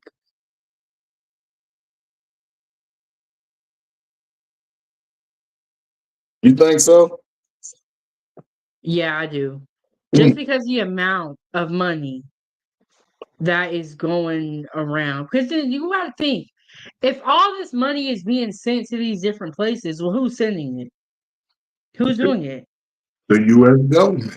They making the transaction. The Obama getting quite a bit of money. You know, they getting paid. Clintons, Obamas, Bidens, everybody getting a lump sum. They get a nice bit of money every year. And then I say we're in debt. Well, we know why. Yeah. We know exactly why. Man, that is so wrong to do this with taxpayer money to give it to somebody else or to help other people, but not help the people that you took the money from. 907, just think if everybody is 250 million, 255 million Americans. Just think if everybody spent $1 a day. $1 a day. You're talking $250 million a day. And the thing about the government, they tax your check before you get it, and then everything you buy, they tax it. Every day, it's millions and millions of people buying food every day, going out, getting taxed every day. And this been going on in America for I don't know how long, all my life. No.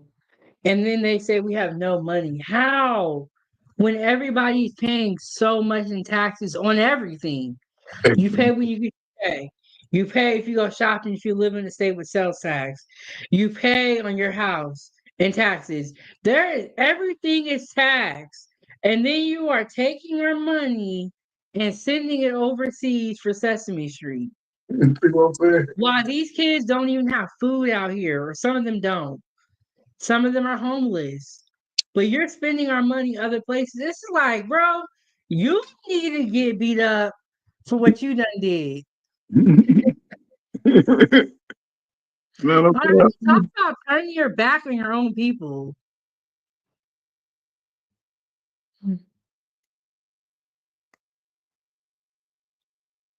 And y'all, everything is alleged here. We didn't see them steal the money, but we just think they did. Yeah, it's allegedly. It's allegedly.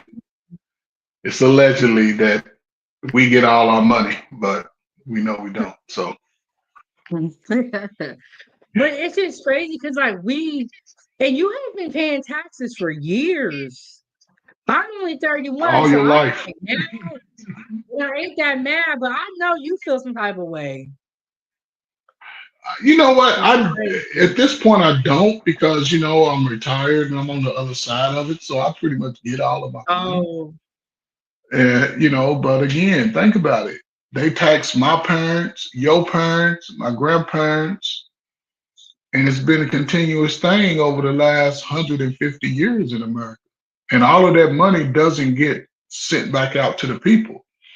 When I was living in Indiana, Indiana had a surplus, so they gave out checks, just a surplus. You know, some states do it because they have good spending, but other states, they know what they're doing. So, And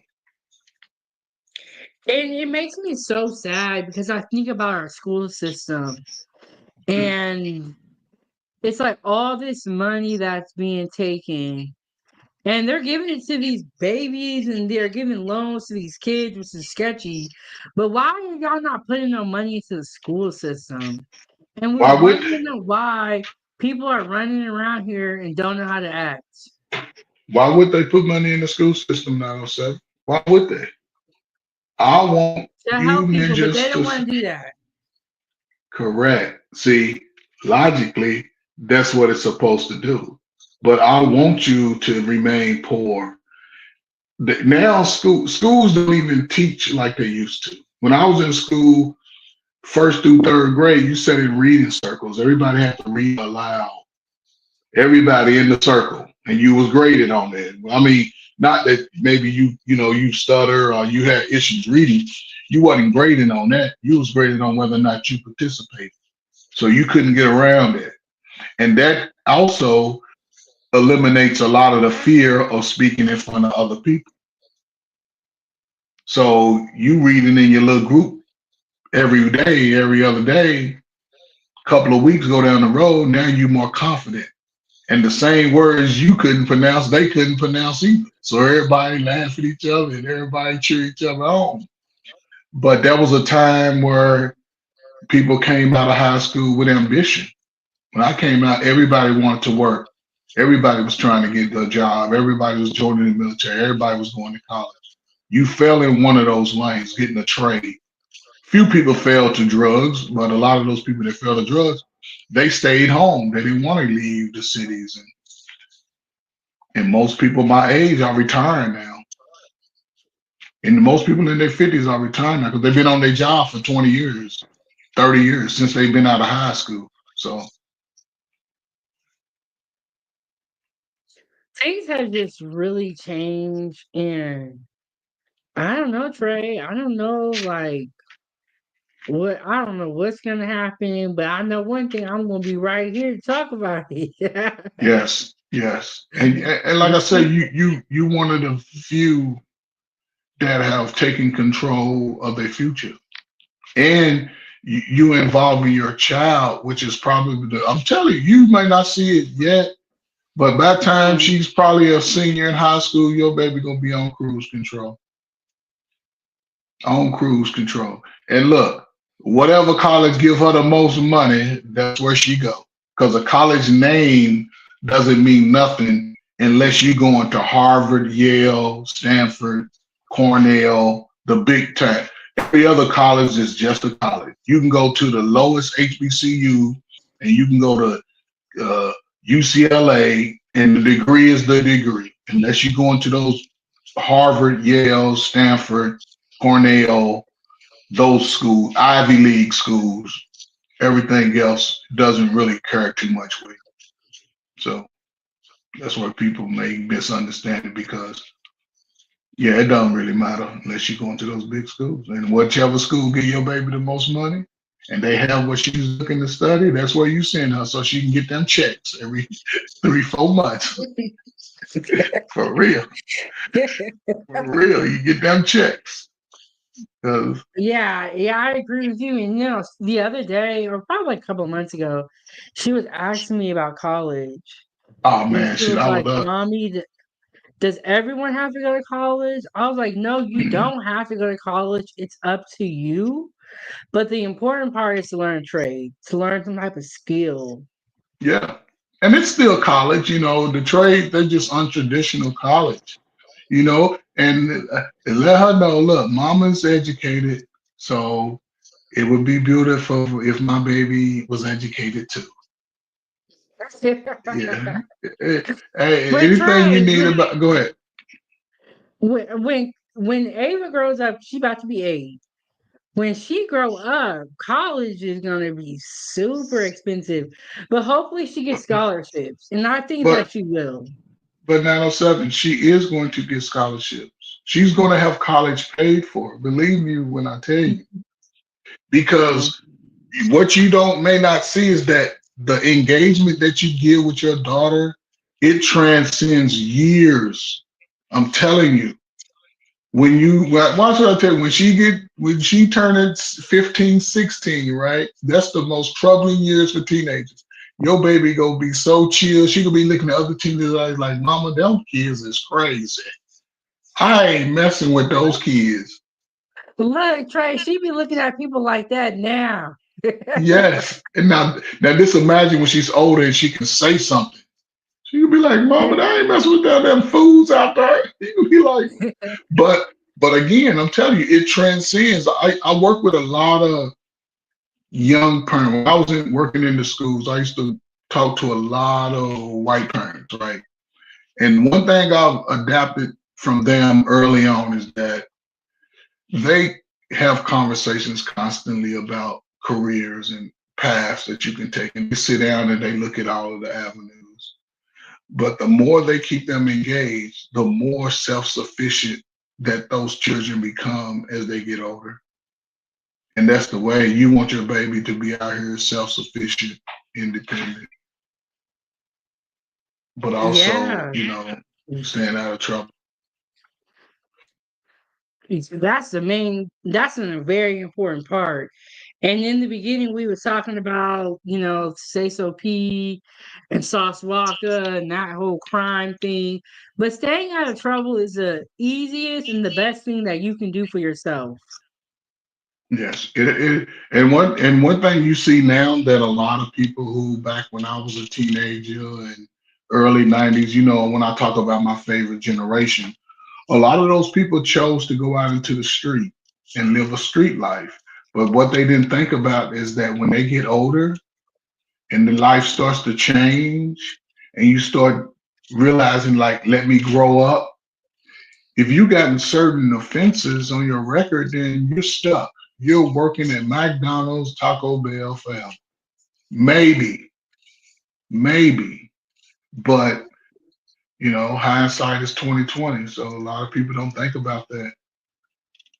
I thought about that every day when I used to sit around and see people just losing everything.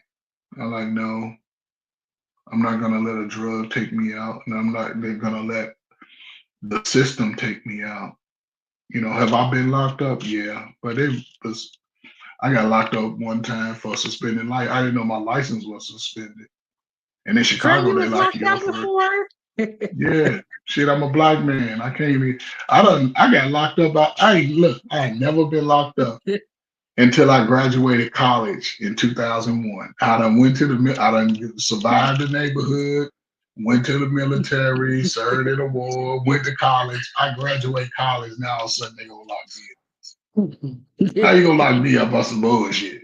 And it ain't even on my record, but they do that to you. They just put you through the system just to inconvenience you.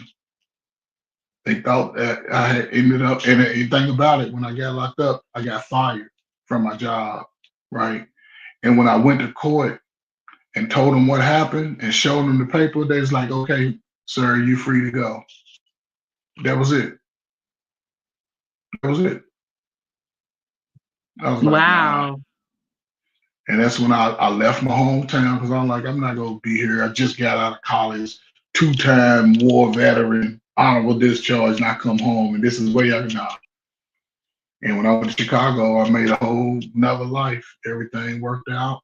I got into education by default, and I've had some of the greatest success stories as far as young people. And that's why I'm looking at these people now like, y'all cry too damn much. I ain't got time for no cry babies. But I can't say Yeah, a everybody. whole lot of crying. Yep. And on YouTube, you see it. And it's crazy. But my brother used to always say this. And my brother, I think he just made like 45 or he's about to be 50, I think. But he always tells me this.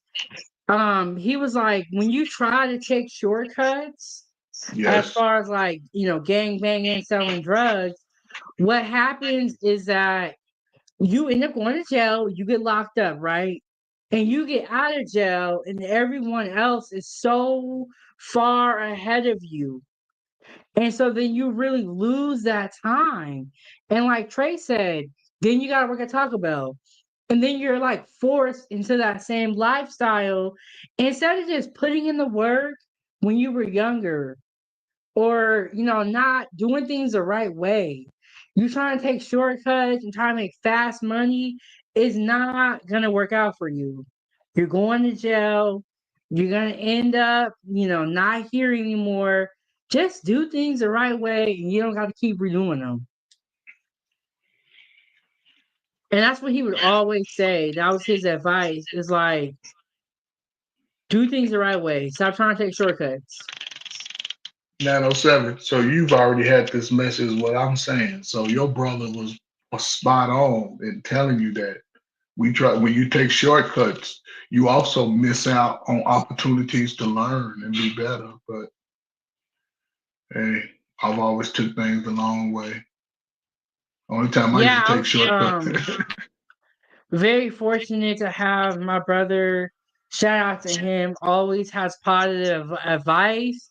And he'll tell you something once, and he's like, I don't think you should do that. Then after that, it's on you.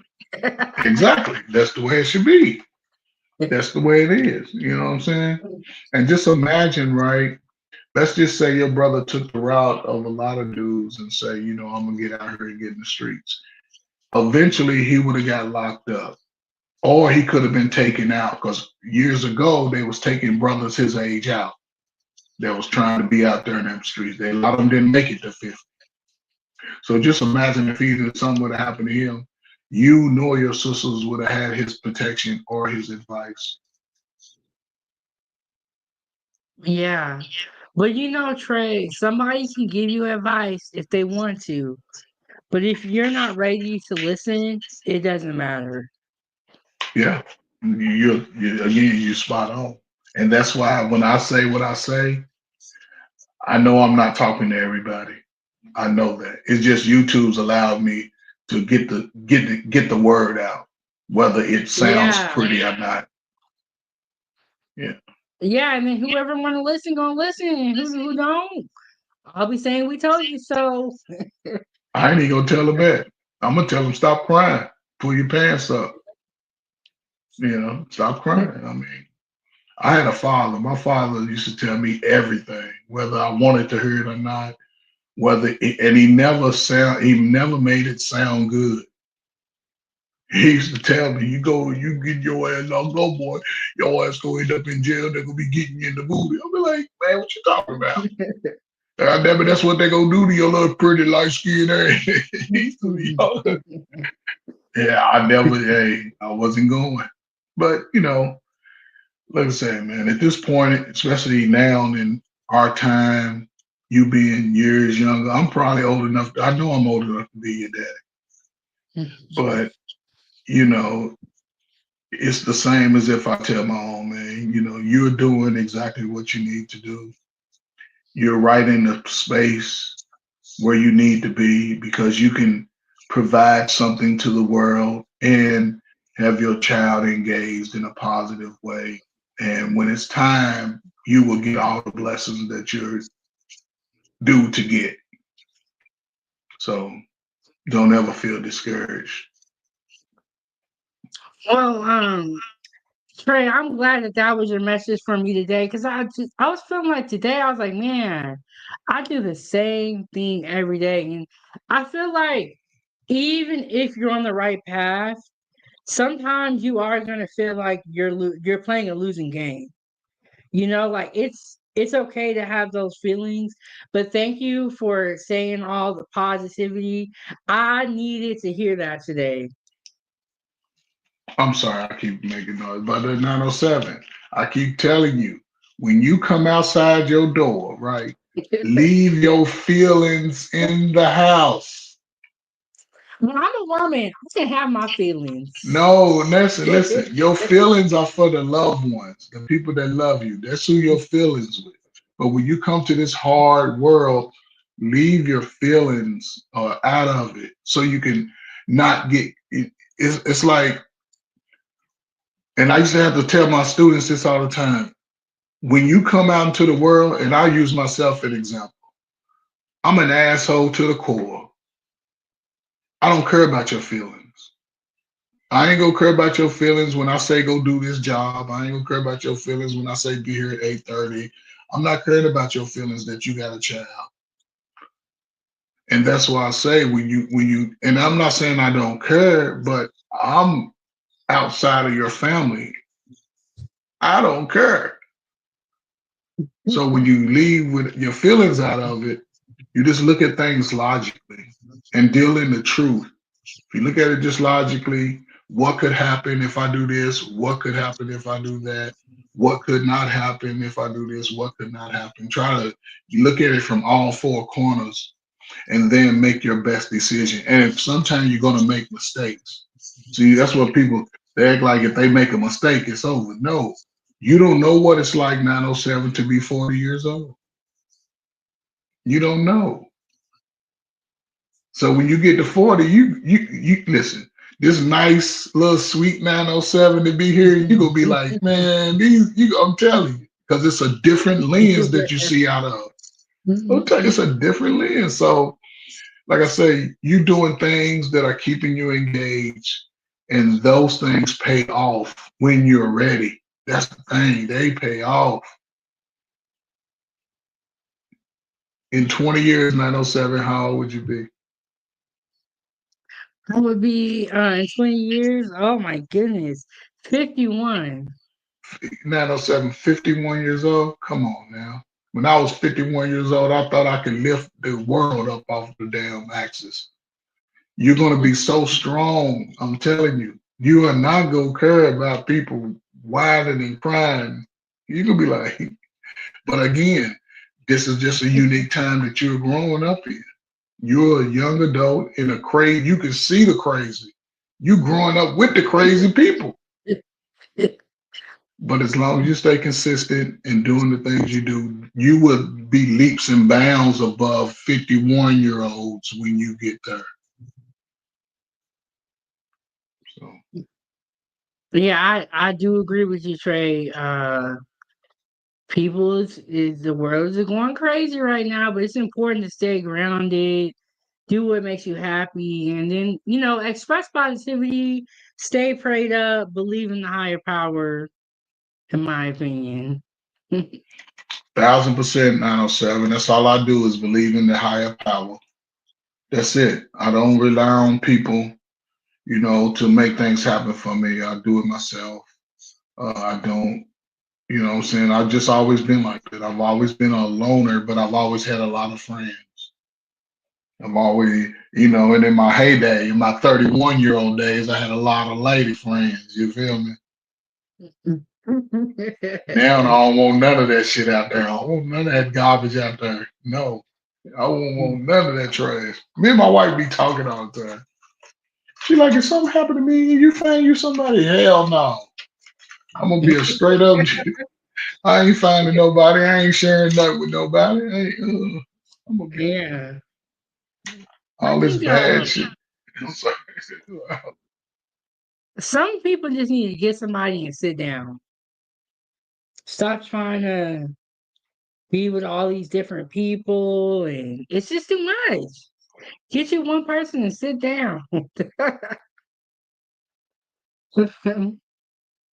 And what 907, your generation is saying, be by yourself, be alone. Mm-mm.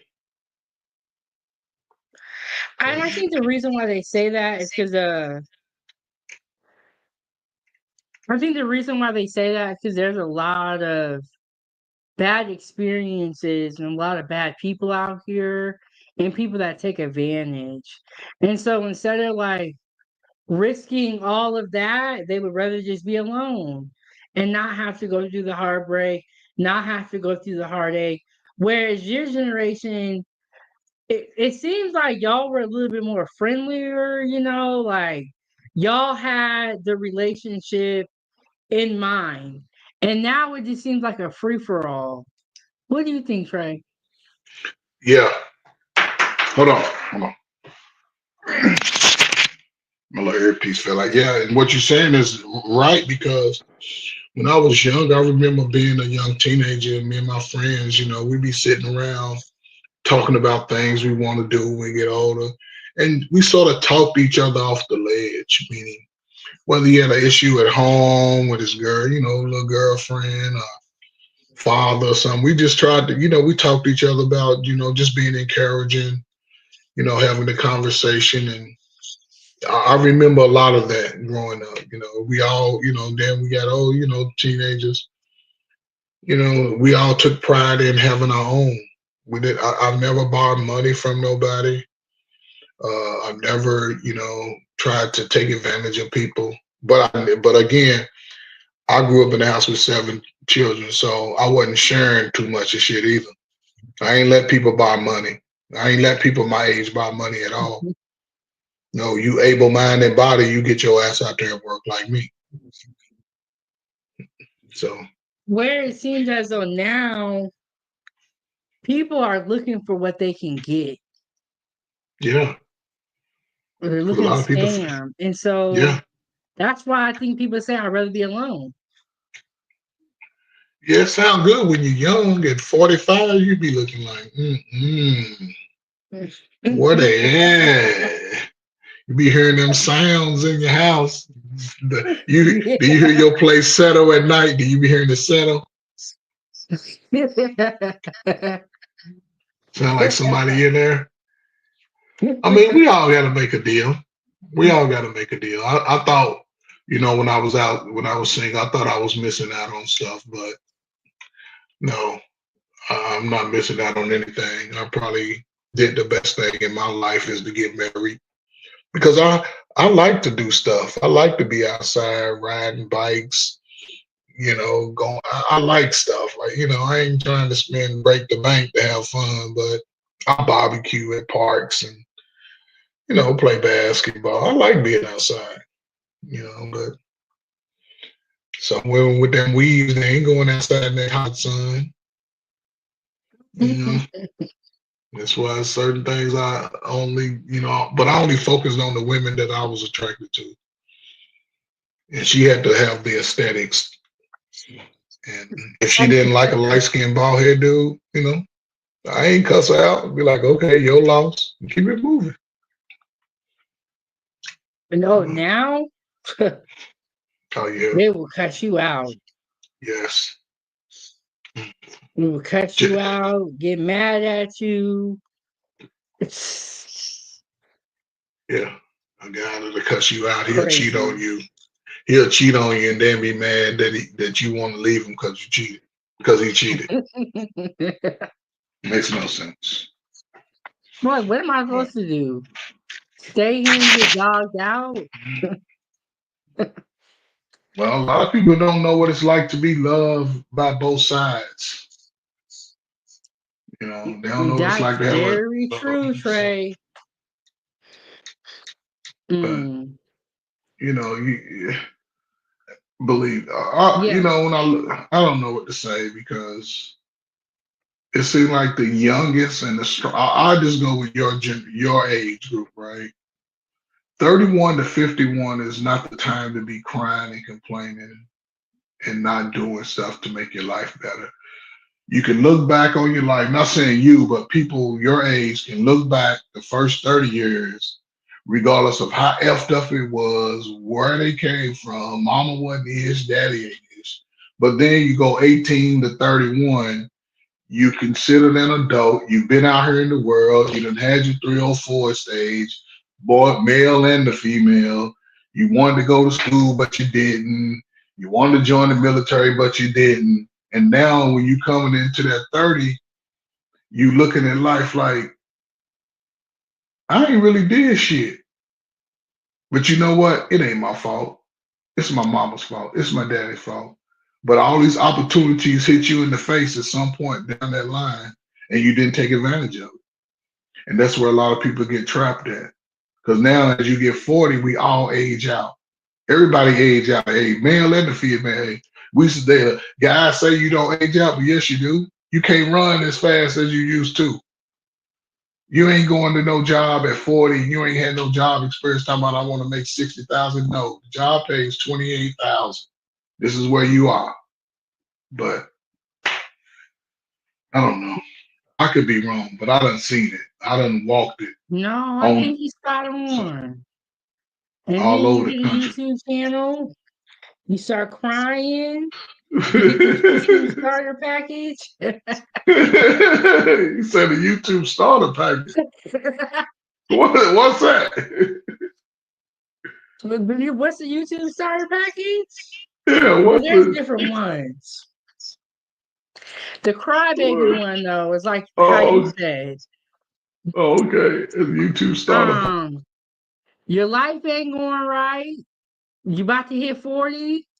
You get to a YouTube channel and you get to blaming everybody. There you go. Okay, there you go. Yeah, I ain't know. And yeah, you're right. And you're right. You blame everybody. The man, people. You know what be tripping me out? People be blaming people that they don't even know. They be like, it's How and you gonna blame? honestly, it's crazy. It's a lot of crying. My thing is, if you put that same amount of time into crying and complaining, into working hard, I think you would be somewhere. Yes, we all would. When the time is right. That's what I'm saying. When the time is right, you're putting in the work now. And when you get to that mature age, when you start getting gray hair in your head, you go look at life totally different. And then you go look back and be like, I'm glad I did the work then because now I can slow down. See, now you can slow down and you can be the supervisor, not the supervisor, but you can be the protector of your baby who's going to take what she's got now and expand on what you've given her tenfold. You ain't gonna let nobody come in and take advantage of your baby. Hell to the no. See what I'm saying? And you ain't still chasing your career. You can sit back and focus on making sure that she can be in a better place as a young adult. Keep all these little crying ass dirty dudes up trying to spoil her apple and shit. No, dude, get away. Take that shit off. You know what I'm saying? So But Trey is I know I don't know what 907. the answer is. I don't Ain't know, no but I know what answer. my answer is. Yeah. You say ain't no answer? No, it ain't no answer because I can give 10 answers and they may or not apply to you.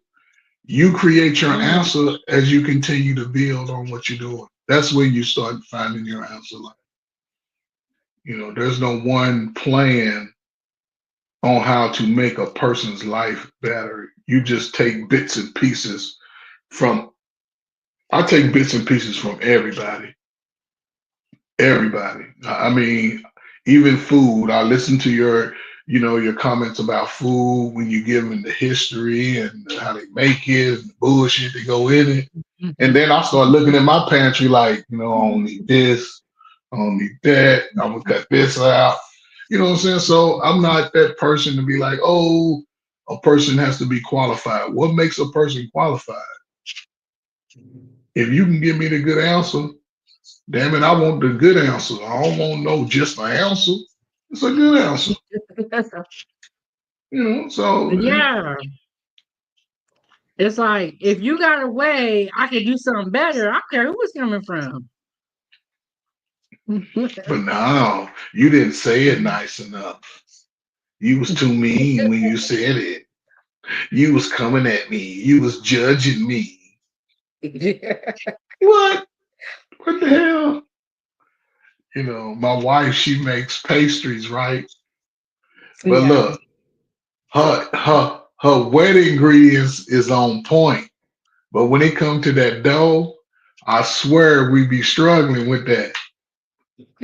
So I told her last week, because we're gonna make an apple cobbler again probably tomorrow, Saturday.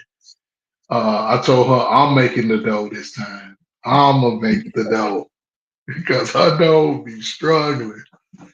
But as far as anything, like when she makes banana pudding, when she makes anything got something to do with some savory stuff, she's on point with that shit. I'm like, yeah, but when it comes to that dough, that dough be over there struggling. So yeah, so but she tries though. That's why I appreciate it. She tries. She's got me eating. Yeah, but you know, not everybody's built like that. I believe I got lucky. She tells me all the time how happy she and lucky she is to find me, but I think I'm the one that got lucky because believe me, 907, I was out here in these streets, not the streets, but the streets. And I didn't encounter a lot of stuff that people encounter as far as a woman not cooking and not doing that. Because every woman, that was part of the conversation in that first little date. Like, do you? Hold on. But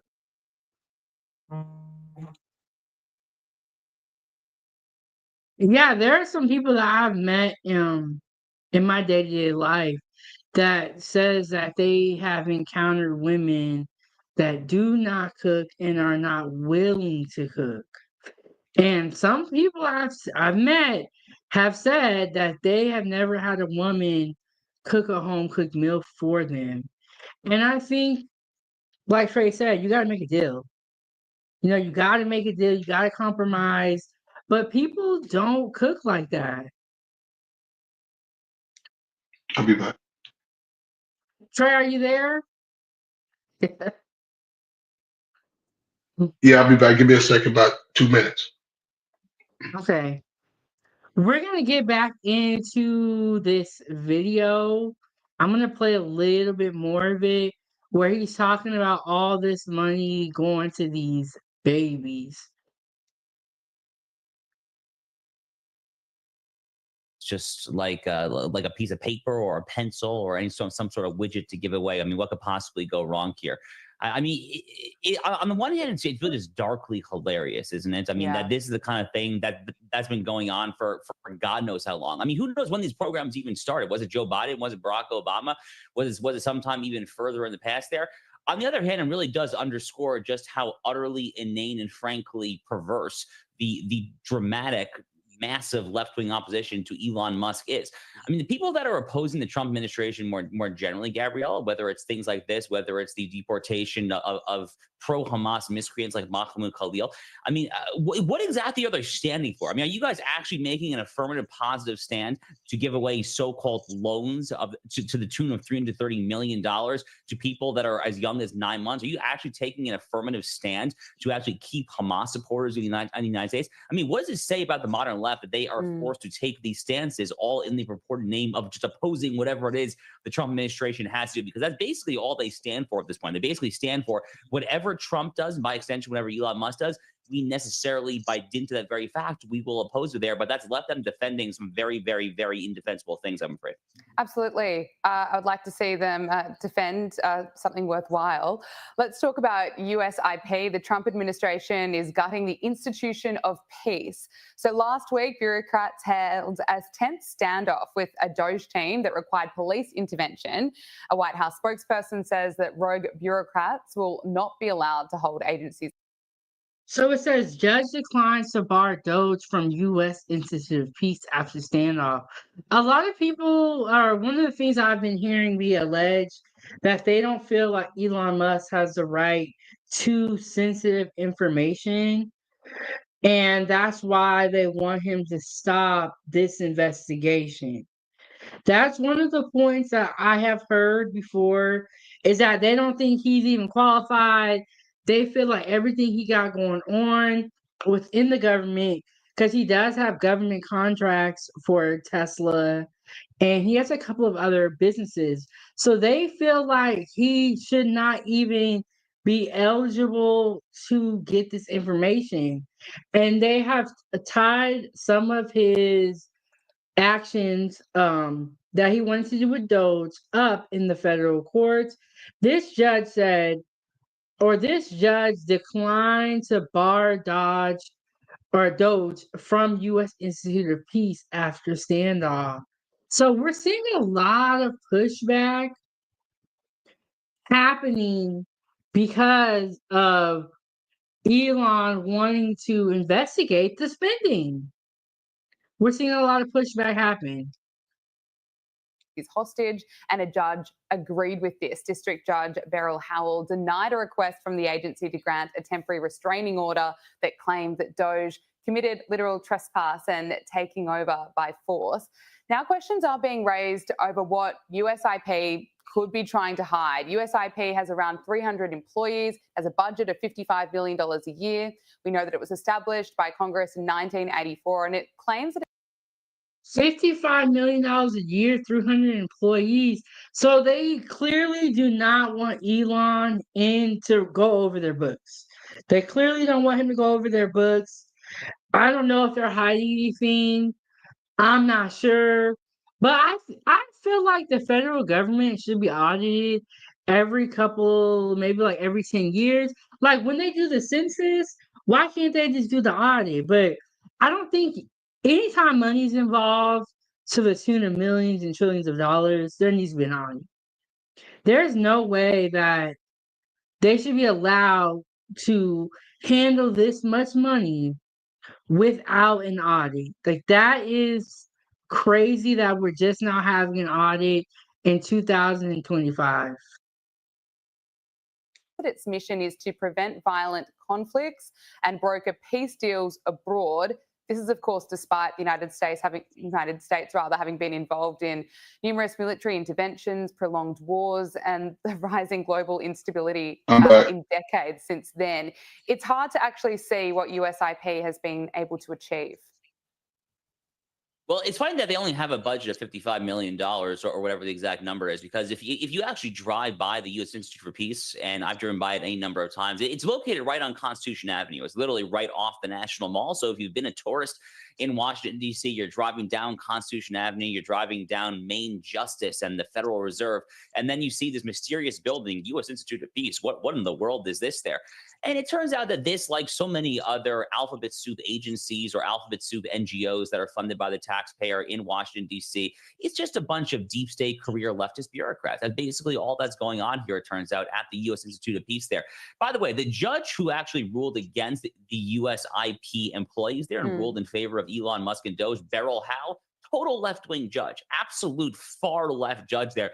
I suppose a broken clock, after all, is still correct twice a day there, but it says just how, it speaks volumes about how just meritless, frankly, the USIP's lawsuit was against Elon Musk and Doge here for trying to gut out a lot of the fat in this taxpayer-subsidized adjunct of the federal government. It's not really an agency. It's not really independent. It's kind of just an appurtenance, you might say, of the federal government. But the federal government, it turns out, has a lot of appurtenances, to use the same word there. That's kind of what Donald Trump was elected to do, by the way. He was elected to drain the swamp. I mean, what did the people out there think that drain the swamp meant? I mean, did y'all think that it was just a bunch of mean tweets? I mean, it's time to actually drain the swamp in action. That's literally the whole point of the Department of Government Efficiency. It's the whole point of what Elon Musk is doing there. Apparently, he's staying awake till 1 a.m. every night. He's sleeping in his office there. The world's wealthiest man is committed to this. He is committed to gutting out waste, fraud, and abuse in the federal government. The American people are on his side. American people, roughly 65 to 70% approval ratings, say that they like what DOGE and Elon Musk are doing there. It is slush funds. It is taxpayer-subsidized career leftist bureaucrat slush funds like the USIP that are on the wrong side of the American voter. And yet again, Gabriella, we see that the left is forced to defend a fairly indefensible position, a position, mind you, that, as I just said, even a very left-wing judge like Beryl Howell actually ruled against. And I think he brings up a good point as far as the American people wanting this, because everyone I talk to wants the federal government to be audited, and we think that it should be audited. The only people that standing up saying that it wanted to happen I think they got something to do with this wasteful fraud and abuse. I don't know, remember how we said it, but I think that they have something to do with it. As time goes on, we're gonna see. We'll keep y'all updated on the story. We gotta get up out of here. We did not get to the Signal app leak. Signal app leak. Okay.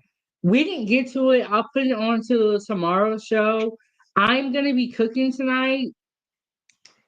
Actually, I can show you guys the thumbnail before we get up out of here. I'm gonna be cooking tonight, back in the kitchen, and then I plan to be back for time for tea in the morning. And we will put the Signal app leak on to tomorrow's show, and we'll talk about that tomorrow. But I think that one thing we can all agree on is there is definitely some fishy business going on. Fishy. Right, you It back? is fishy. Yeah, I'm back. I came back doing your video. Oh, okay, yeah. Trey, what are your thoughts, final thoughts? What you want to leave us with? You know, when I was looking at the video, right? He was saying 65 to 70% of the people want this, right? So I would like to know what our numbers are that support it as a people, because you know a lot of us are sort of being very critical of what he's doing. But again, this is the first time we've seen this in our lifetime, and we've been under the Democratic spell since our grandparents. And I would be excited to see how it plays itself out by the end of the year. Again, this is an opportunity for us to sort of come together, to come with our expectations, but I don't think us young, older people are not gonna come together. So it's just unfortunate.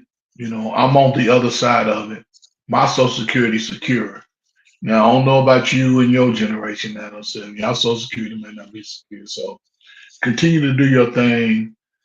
I'm gonna support you. You know what I'm saying? Don't ever get discouraged. Don't ever give up. And when the time is right for you, you will receive everything that you're working for. So salute to you. Salute to your family.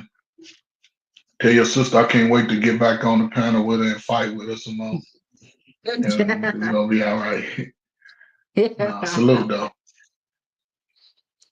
This is what you gonna have later tonight? Yeah, this is what I'm gonna cook. Oh man. You know, y'all be giving, or not you, Trey, but they be giving me a hard time because I be up here talking and doing this on StreamYard. They be like, when you gonna get back into the kitchen? My thing is this, y'all already know I can cook. Hundreds and hundreds of recipes and cooking videos. Y'all already know I can cook, so there's nothing more I need to prove. As far as the cooking thing. But I like to switch it up and do different content. But yes, this is what I'm making for dinner. 907, what culture is that? Well, this is pasta, so for me, I think this will be Italian. But the Italian people that are part of the Foodiegang were so upset with me because I mixed my spaghetti together, and they like to do it with the sauce and the noodles. And I had to tell them, I said, this is how Black people make spaghetti. We mix it all together. But it's how you. Yes, we do. We mix it all together. And it be delicious. And flavorful. Yes, we like all our noodles and sauce and meat and vegetables all mixed up. So they was mad at me. And then I didn't know this, but traditional Alfredo sauce from Italy is only butter and cheese, butter and Parmesan cheese. So when I released my video of how to make Alfredo sauce and it had cream in there, They commented and say, "Hey, this ain't right." I'm like, No, "Look, it's just I'm not Italian. I don't gotta follow y'all rules. I'm black." there you go. There you go. There you go.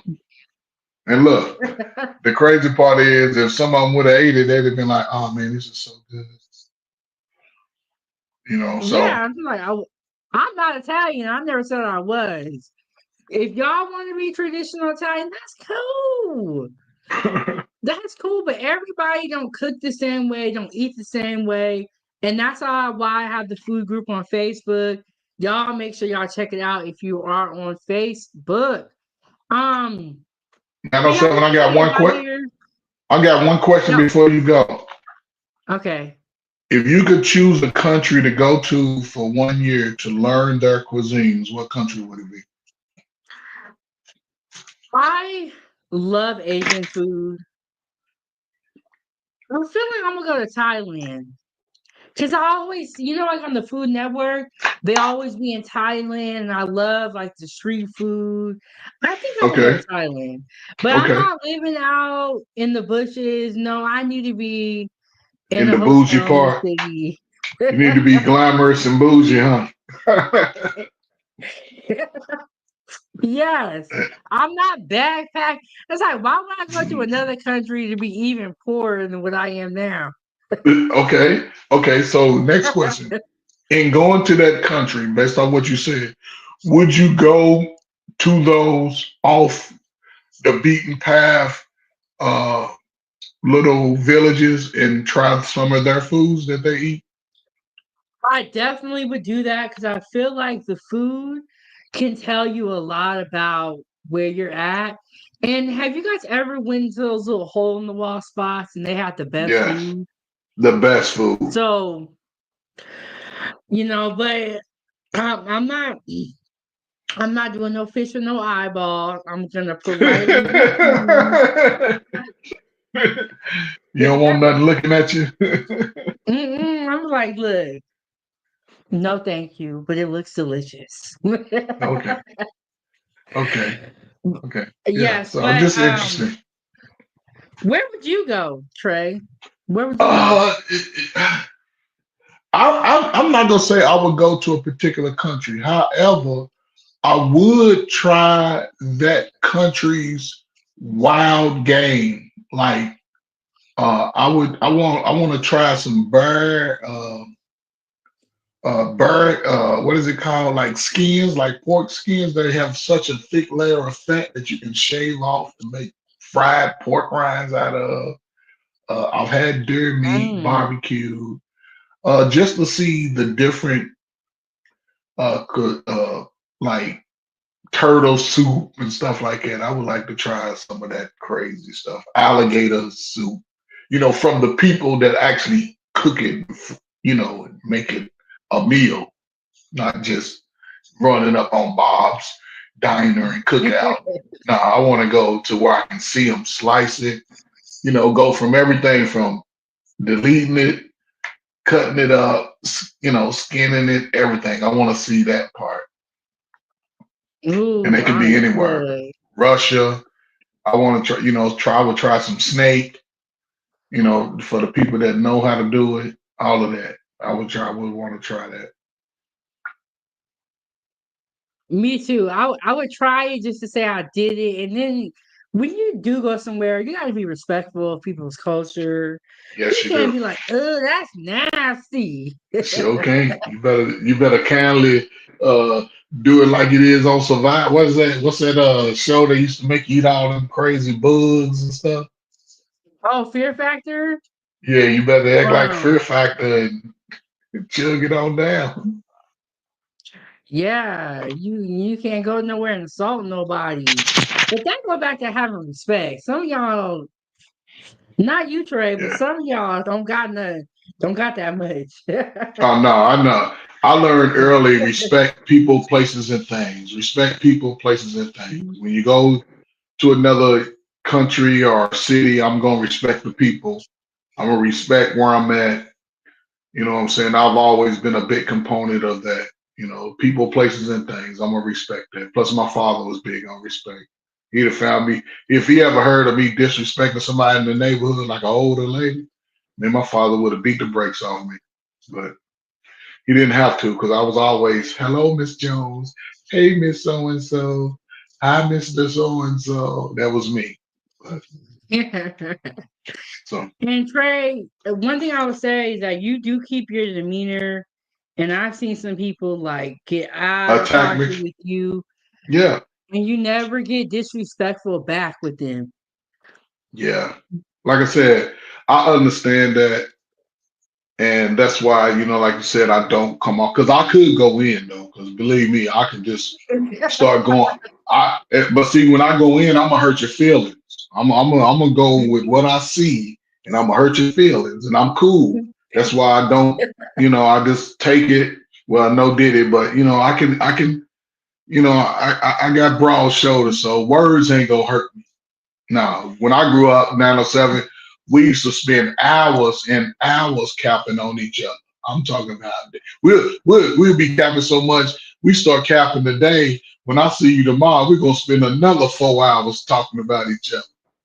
And we're gonna keep That's it going. what I used to do when I was growing up too. And I think that's why a lot of this stuff on YouTube really don't bother me.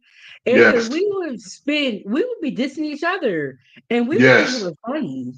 exactly. So if that's what I'm saying. I'm used to it. So what you say, especially as adults, because I don't worry about it, man. So, I mean, you gonna see me on panels and they gonna say what they say, and I'm just going, okay, back to the point, because obviously you ain't doing shit, but it is what it is. It's a But great some show people, now. So I'm sorry.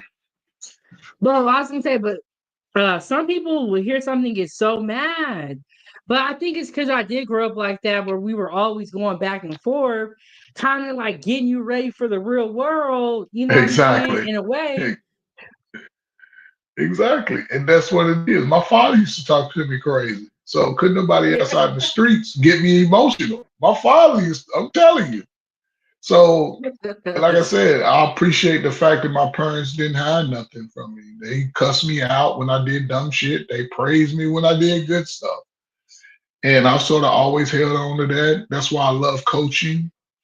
I've always trying to let the young people know that they can do it despite how difficult it may seem. But I've seen the rewards, from putting in the work. So I'm not going to change my approach to it. I talk to adults on YouTube. So what I say on YouTube, I don't say to young people.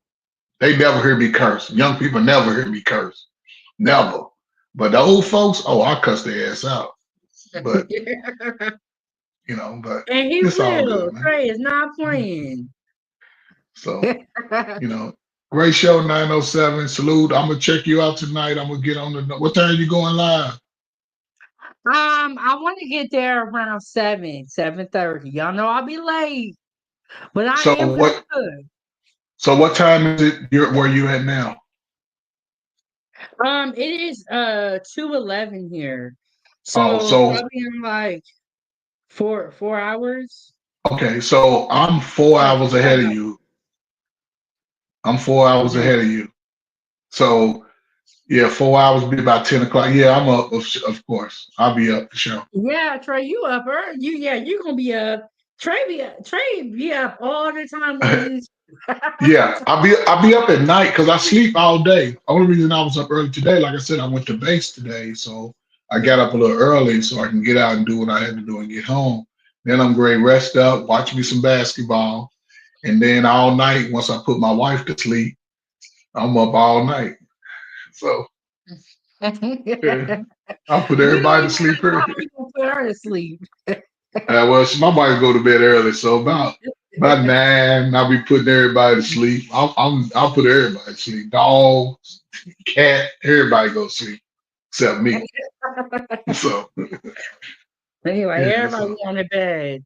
But thank you so much, Trey, for coming up. We always have a good conversation when you no come salute. up, and we always be talking because everybody don't got sense, so it's nice talking to somebody with some sense.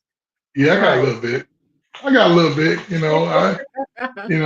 but again, your message is outside of the norm. So I'm always supportive of people who try to make a difference, whether it's big or small, but you're doing something that's consistent, something that can help people. So keep doing your thing, man. I'm always support. I ain't gonna let nobody attack you either. Somebody say something crazy, I'm just gonna go in. You like, Y'all, these okay. panel shows be going down on YouTube. Yes, they be going down. They be But going down. They be fight salute. night. Yeah. So salute. You know what I'm saying? I'm gonna check you out later on and let you get on up out of here. But salute to everybody in the chat. And tell your family I said what's up. And I'll talk to you later, okay? All right, Trey, I'm gonna drop you down. All right, so there is a show, y'all. Make sure that you check out Coach Ferg's YouTube channel, also G Honda's YouTube channel. And I don't have the link here, but the Drip Show, great content creators that always show support. And okay, I had you on this channel, but I didn't favorite it and save it. But let me okay, here we go. This is Johanna's channel, so make sure you support and subscribe. And like I said, tomorrow we will get into the Signal app leak, and we will be back tomorrow with some content. I'm finna hit y'all with the outro video. We've been up here for a minute. For a minute. I am your host, and this is Kitchen Talk with Chef Big Bang. Thank you so much for watching, and I'll see y'all in the next. Wait, I gotta play this video before we get up out of here so y'all know what it is.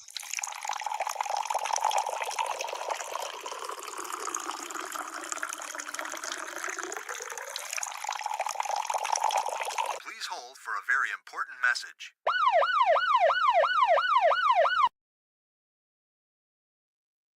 All right, so there we have it. Time for tea, and we will be back here tomorrow. See you on the next one. Let me know in the comment section what your thoughts are on Sayso P, unaliving the suspects being identified. Let me know your thoughts on DOGE and tell me how you feel about everything. And I'll see y'all next one. I'm out of here.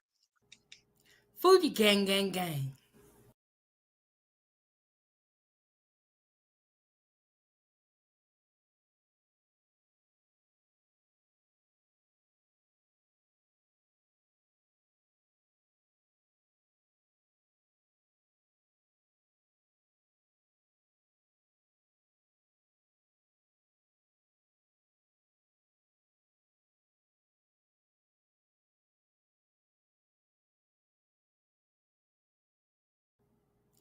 Foodiegang, gang, gang.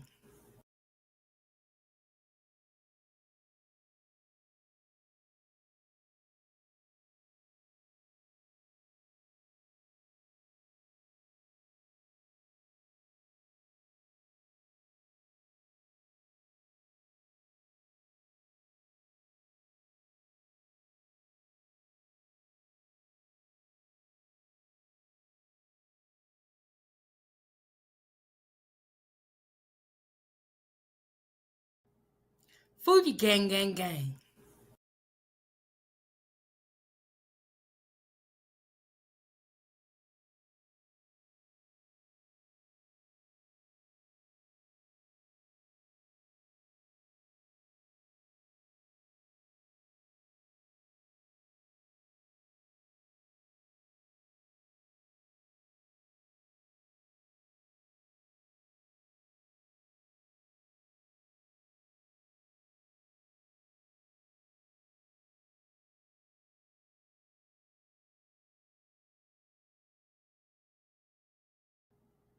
Foodiegang, gang, gang.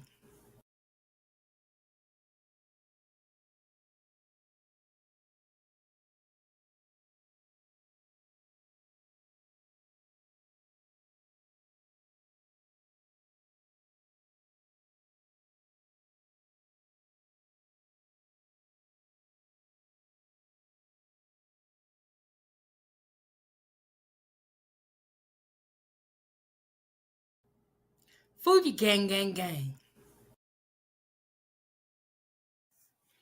This is Chef Big Bang. Thank you so much for watching at 907 Good Eats. Make sure you hit that like button. Don't forget to subscribe, and I'll see you